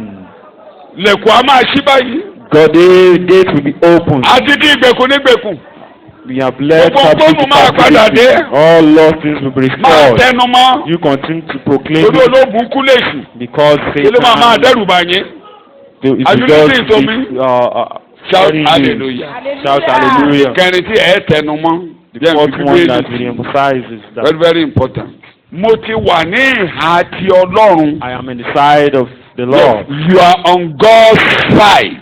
Mo wà ní àti Ọlọ́run. Ẹ jẹ́ kí n fi ibi tí mò ń kà kí n tó máa wo àwọn ẹsẹ̀ míì torí mo fẹ́ kẹ́kọ̀ọ́ ìfòmọ́ Ísírẹ́lì dáadáa. I want this message Nínú to Zechariah orí go kẹta. hand with that of Israel in Zechariah chapter Láti ẹsẹ̀ ìkẹsàn-án ẹsẹ̀ ìkeje sí that is ìkẹsàn-án. from verse 7 to Ẹ jẹ́ ká 9. gbọ́ nǹkan tá a sọ fún Ṣèlúbábẹ́lì. Wọ́n ti yí ipò rẹ̀ padà. Nítorí náà kò sí ewu lórí ọ̀rọ̀ ayé rẹ̀ mọ́. So no people will Bámẹ́ta. come to Zechariah. life. Yes. Báyìí lolúwa àwọn ọmọ ogun wí. Yes. Bí ìwọ bá rìn lé ọ̀nà mi. Bẹ́ẹ̀ni. Bí ìwọ bá sì pa àṣẹ mi mọ́. Máa kà. Ìwọ ṣe ìdájọ́ ilé mi. Ẹ ti tán. Ìwọ ṣe ìdájọ́ ilé mi pẹ̀lú. Ìwọ sì pa ààfin mi mọ́ pẹ̀lú. Máa kà. Èmi ó sì fún ọ lé ààyè àti rìn láàrin àwọn tí ó dúró yìí. Wọ́n fi àwọn ogun ọ̀run hàn pé ayé The host rẹ̀ of heaven was revealed to him that this is your Ayerere. place. This is your place. ayé rẹ̀ This is your place. bẹ́ẹ̀ ìgbà tí Sọ́ọ̀lù ń fẹsẹ̀ gbá títì Just káàkiri ayé as Saul was roaming about in the world bó ṣe bá òjíṣẹ́ Ọlọ́run pàdé and he met the servant of God wọ́n sọ fún aláṣẹ and they told Pray. the wọ́n ti gbé nǹkan kan pamọ́ dì ọ́ tipẹ́tipẹ́. that something has been kept for you long ago. orí kẹsàn-án lè ẹ̀ tì nínú kìíní Sámúẹ́lì In àníkà chapter láàárọ̀ 9, that's in 1 Samuel. Wọ́n á Not ní to read that lọ this morning. wọ́n ní àwọn àgbààgbà ọkùnrin kan ọgbọ̀n ni wọ́n The high priest, Wọ́n ti they were jókòó sí charged, yàrá they have òkè. been waiting at the upper room. Wọ́n ní àga rẹ̀ ti wà ń bẹ̀ wọ́n lè sáàbù ẹ̀ been reserved there kó o tó wáyé before you were lọ́dọ̀ born. ti fi àyè sí God ọdún ní has Olúwa already prepared a place Ayé ti for wà you in fún the house of ọlọ́jú God. Olúwa. There is already a place for you in the tó o house bá of gbọ́ God. Jésù lọ àmọ́ aráre If you did not accept Jesus Mo Christ, bá that's ti wá when you sọ́dọ̀ be Jésù. written about. But if you come to Jesus bí Christ, Sọ́ọ̀lù ṣe dé ọ̀dọ̀ just òṣìṣẹ́ as Ọlọ́run Saul met the Wọ́n ní servant máa of bọ̀. God, they called him. jókòó jókòó yìí. Yeah, this is your place. aláṣẹ And you cook. kí n tó pé Ísírẹ́lì nílẹ̀ Egypt Before I call the Israelites Ni mo back ti from gbé nǹkan Egypt, kan pamọ́. I have kept bá mi gbé something for ìgbẹ́ you. àti èyí Go wá. and bring a breastplate and shoulders Wọ́n for gbélé him. lọ́wọ́ o. They did not give it Wọ́n gbé to síwájú him. rẹ̀. It was placed before wọ́n him. fi ọwọ́ rẹ̀ fà á You mọ́ra. draw it near Ìyẹn ni mo ń ṣe láàárọ̀ yourself, yìí. and that is what Ó fi ọwọ́ rẹ̀ ṣe kéde you use fà your á. hand to draw them to yourself. tí n bá ti ṣẹ̀kọ́ wà á fi ọwọ́ rẹ̀ ṣe kéde Whenever fà á. you will draw them to yourself. ṣé ni aláṣẹ ni mí bẹ́ẹ̀. And you see, I'm Kí ni a mo cook pera? now. I'm a cook now. so mo ń gbé síwájú I nígbà am yìí. preparing it Fọ for you. fún The aláṣẹ. person, you tell the cook. kí ni mo pè é? Tell the cook. mo máa ń fọ́.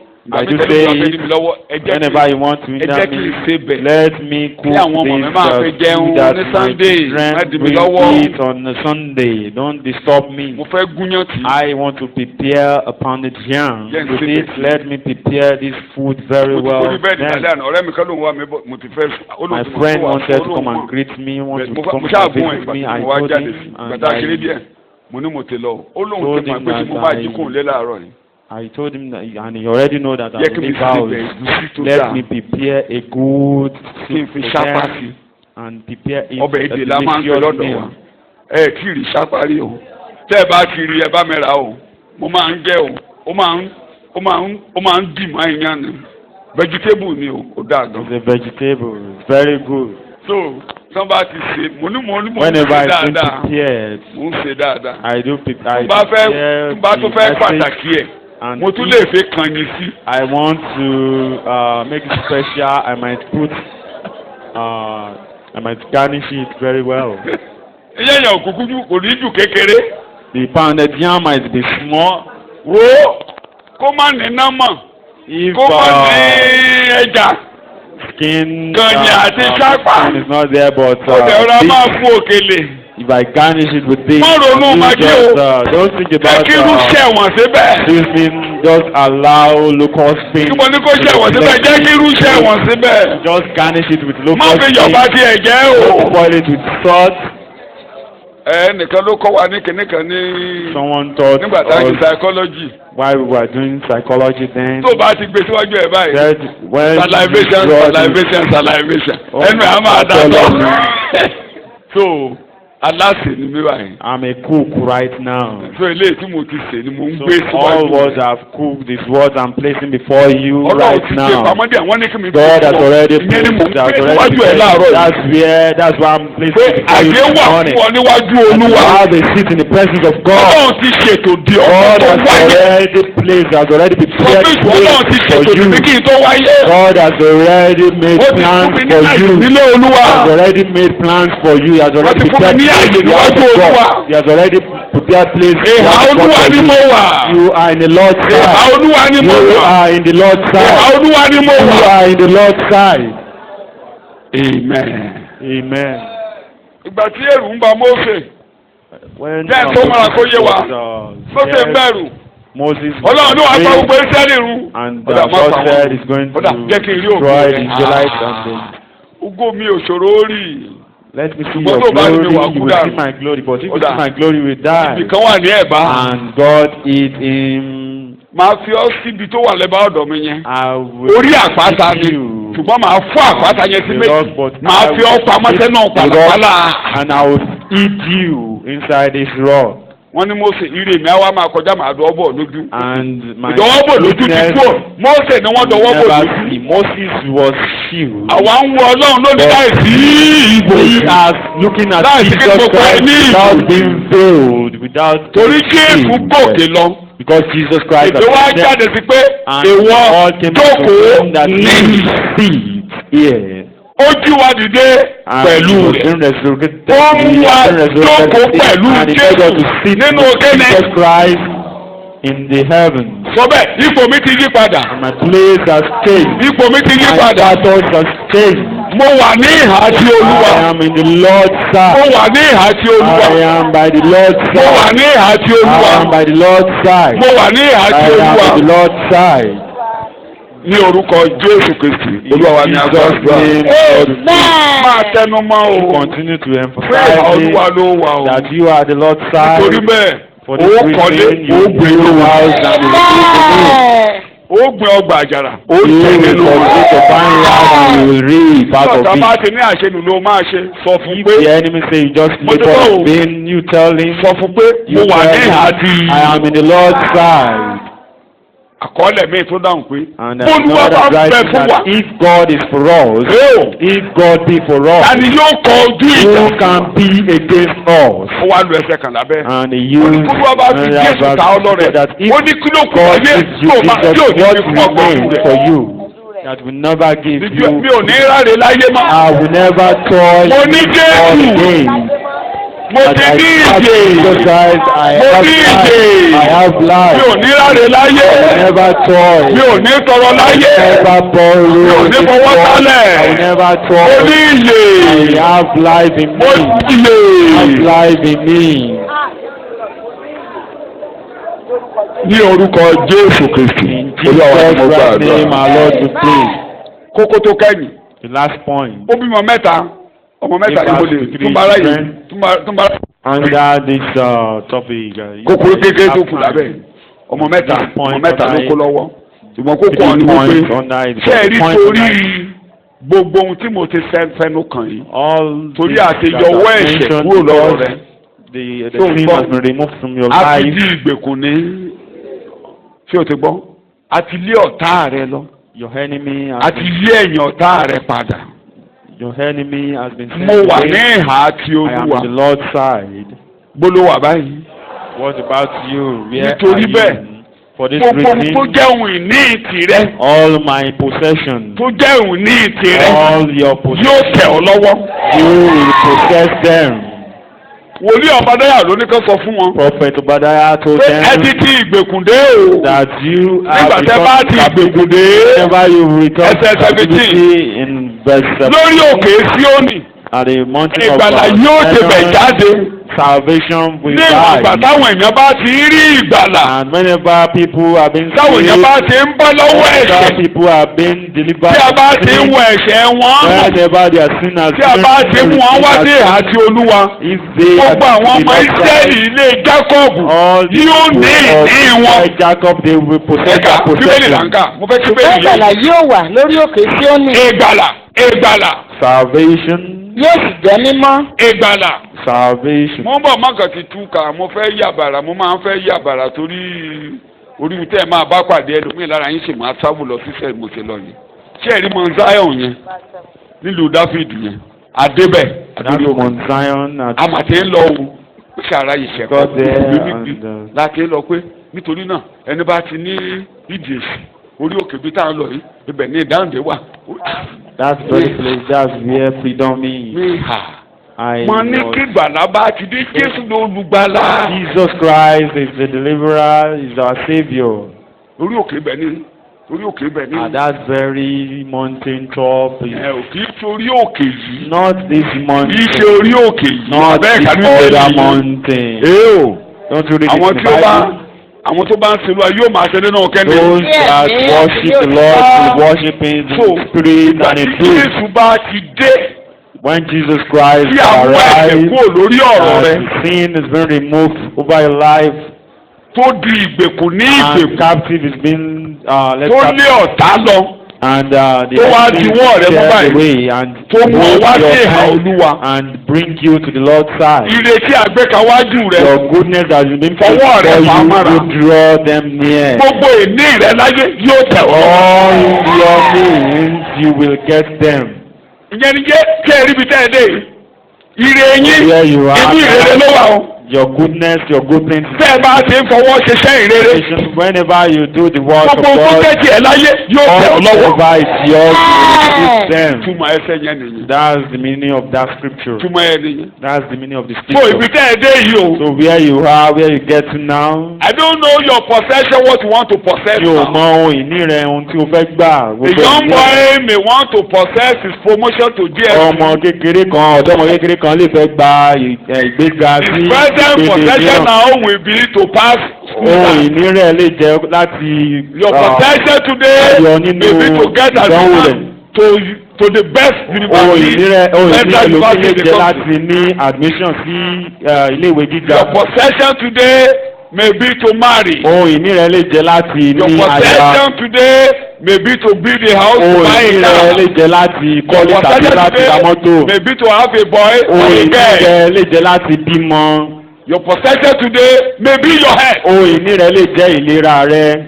You will possess your Ó possession. máa gba ìní rẹ̀. Torí ìgbàlà ti dé. Because salvation is A ti there. mú ọwọ́ ẹ̀ṣẹ̀ kúrò lára mi. Wíbẹ̀ jáde. And sin has been removed from Hey. you. Ọlọ́run ò dá mi lẹ́bi mọ́. God did not condemn me. A ti God gbé ẹ̀yìn never ọ̀tá mi condemned me. padà. The back of my A ti enemy di has ìgbèkùn ní become ìgbèkùn. away. The captive Mo wà has ní been- ìhà the ti Olúwa. captive, I'm on the Lord's side. Wà á dìde báyìí lórí ẹsẹ̀ rẹ. You rise. Lórúkọ Jésù kò wí bẹ́ẹ̀ lẹ́ẹ̀mẹ́ta. Jesus' name. Lórúkọ Jésù. Jesus' name. Lórúkọ Jésù. Jesus' name. Nǹkan báyìí báyìí kó tẹ̀ mí lọ́wọ́. These things, Máa wí bẹ́ẹ̀. I Kó will tẹ̀ mí get lọ́wọ́. them. I will get Ìlera my mi kó possession. tẹ̀ I mí lọ́wọ́. possess my possession. Máa dárúkọ ẹ̀ kó tẹ̀ ọ́ lọ́wọ́. I possess Torí Ọlọ́run ò bá ọjà. the mighty name of Jesus. Ọlọ́run ò bá ọjà. Employment in the mighty name of Jesus. I possess Ó jẹ́ sọ̀rọ̀ jáde. Àṣẹ nìyẹn. I possess my job in the mighty name of Jesus. I possess my wife in the mighty name of Jesus. I Use the power of our body. Use the name of Jesus. Sound out in the mighty name of Use Jesus. the name In of the Jesus. mighty name of Jesus. I possess my possession in the mighty name of Jesus. pàṣẹ bí ọba. In the mighty name of Pàṣẹ bí ọba báyìí. my possession. Wá pàṣẹ bí ọba má bẹ̀bẹ̀ o. You command. Pàṣẹ bí ọba. You command as a Ohun king. tí Ọlọ́run bá ní ìwọ ló ní. You command as a king. In the mighty name of Jesus. Ní orúkọ Jésù Olúwa wa ni mo Jesus gbàdúrà. Christ's name I pray. Jókòó. Be Ọmọ seated. mẹ́tẹ̀ẹ̀ta tó gbé pọ̀ ni mo sọ yẹn mi ò ní ká ẹsẹ̀ tí mo ti ṣíwọ́ That's ẹ̀kọ́. the 3 points under it. Wà á wá lo orúkọ Jésù tá a ti fi tọrẹ You fún will ọ. use the name of Jesus Christ that has been given Bàbá to you. kọṣẹ́ ìtumọ̀ èrè. A ti kọ ṣẹ́ẹ̀kì kalẹ̀. A blank check has been written for you, A kọ orúkọ rẹ sínú and your ṣẹ́ẹ̀kì. name has been written on the blank Wọ́n ti check, sáìn ẹ̀. and it has been signed. Nǹkan tó bá wù ẹ́. Cause you just write anything that you desire on the blank check, Ìtumọ̀ orúkọ afúnyin lórúkọ tó borí gbogbo. and that is the meaning of the name greater Ìwọ ló than mọ all tó ń other gbéra names. ága sórúkọ You Olúwa nínú know ayé rẹ̀. the thing Èmi ò bá that o. is more, that is Kí ló ń gbéra ága sórúkọ Olúwa nínú ayé rẹ̀? what Kí ló fẹ́ gbórí sókè tó gbọ́dọ̀ tẹ́lẹ̀ bá? roaring against Ọ̀ya you. kọ́ sínú ìwé. You write it on this blank check. Ó bá ti kọ́ sí láàárọ̀ yìí. When you write Power it of this morning, àfúnni nìyẹn. that is the power of. Wà á wá dúró bí ọba. You will stand as Torí a king ìwọ ọba ni ọ́. because you are Ọbẹ̀ a king. ọba ni ọ́. You are a Wà á king. wá lo àṣẹ ọba lé You will lórí. use the commandment Gbàdúrà bẹ́ẹ̀ lórúkọ Jésù lo àṣẹ ọba lé lórí. the commandment of a king over it. Ọba ẹ̀rọ bẹ́ẹ̀ bẹ́ẹ̀ o. The king Àṣẹ ni ọba ń pa o. king command. Àṣẹ ni ọba ń pa o. King command. Kọ́ sí orúkọ ẹ̀ ló wà bẹ́ẹ̀ kọ́ sí kan tó ń fẹ́ sí. O dẹ̀ ẹ́ ó rí gbà láàárọ̀ yìí láàárọ̀ yìí gẹ́gẹ́ ló máa tẹ̀ ọ́ lọ́wọ́. Ní orúkọ Jésù ni mo gba àdúrà. In Jesus' name I pray. Sàmẹ́yìn kó kanlẹ̀. A resounding amen. Wá dìde báyìí mo fẹ́ gbàdúrà. You rise to your feet. I want to pray Mo ti for parí you. ẹ̀kọ́ mo lọ ní. I'm through with my Ní message. orúkọ Jésù. In Jesus' name. Ní orúkọ In Jésù. Jesus' name. Torí ohun tí bàbá ní Because ẹ̀yin ló ní. what God has, you have it as well. Jésù yanjú ọ̀rọ̀ ẹ̀ṣẹ̀. Jesus Christ very Ó gbẹ̀bọ̀ lọ sórí ìtẹ́. Inú Ọlọ́run yọ̀. Christ to the throne, and Jesus Torí Christ bẹ́ẹ̀ ni God mo was ṣe ń pa appeased. àṣẹ láàárọ̀ That's why I'm ìjọba. commanding this morning. Torí àti dín ìgbèkùn ní All ìgbèkùn. captives have been left, Àti rí ẹ̀yìn ọ̀tá padà. and the back of enemy has been turned Àti away, kó ìjọ wá sí ìhà àti and Olúwa. the church has been brought to Nítorí náà God. lórúkọ Jésù. In Jesus' Gbogbo name. ẹ̀tọ́ yín kó All pàṣẹ lọ́wọ́. Gbogbo ẹ̀tọ́ yín tí ẹ all béèrè your fún láàárọ̀ rights, yìí. all your possessions, Tí ẹ béèrè fún this lórúkọ morning. Jésù ní kankan This lọ́mọdé morning in lágbà. Jesus' Ní name, orúkọ old and Jésù tó young, tẹ̀yìn lọ́wọ́. possess it in the mighty name of Jesus. Bí ẹ ṣe béèrè kẹ́rì gbà. As you are about to Bí ẹ receive, ṣe béèrè as kẹ́rì you gbà. ask to receive, Orúkọ rẹ̀ ìgbàgbọ́ nínú orúkọ rẹ̀ kó gbé ẹ̀jú sókè. name to uplift you. Lórúkọ Jésù ẹ ò ní wọlé. You will never toil in Jesus' name. Ògo ni fún orúkọ Glory be unto your name. ní orúkọ Jésù In nígbà àgbà. Jesus' name I pray. Sàmẹ́yìn mẹ́ta kó A kọ́ sí. resounding amen. Amen. Amen. Lánàá ẹ kó ní Olúwa ṣe láàárọ̀ Open yìí your o. mouth and worship Him this morning. Ní orúkọ Jésù ni mo gba àdúrà. In Jesus' name I pray.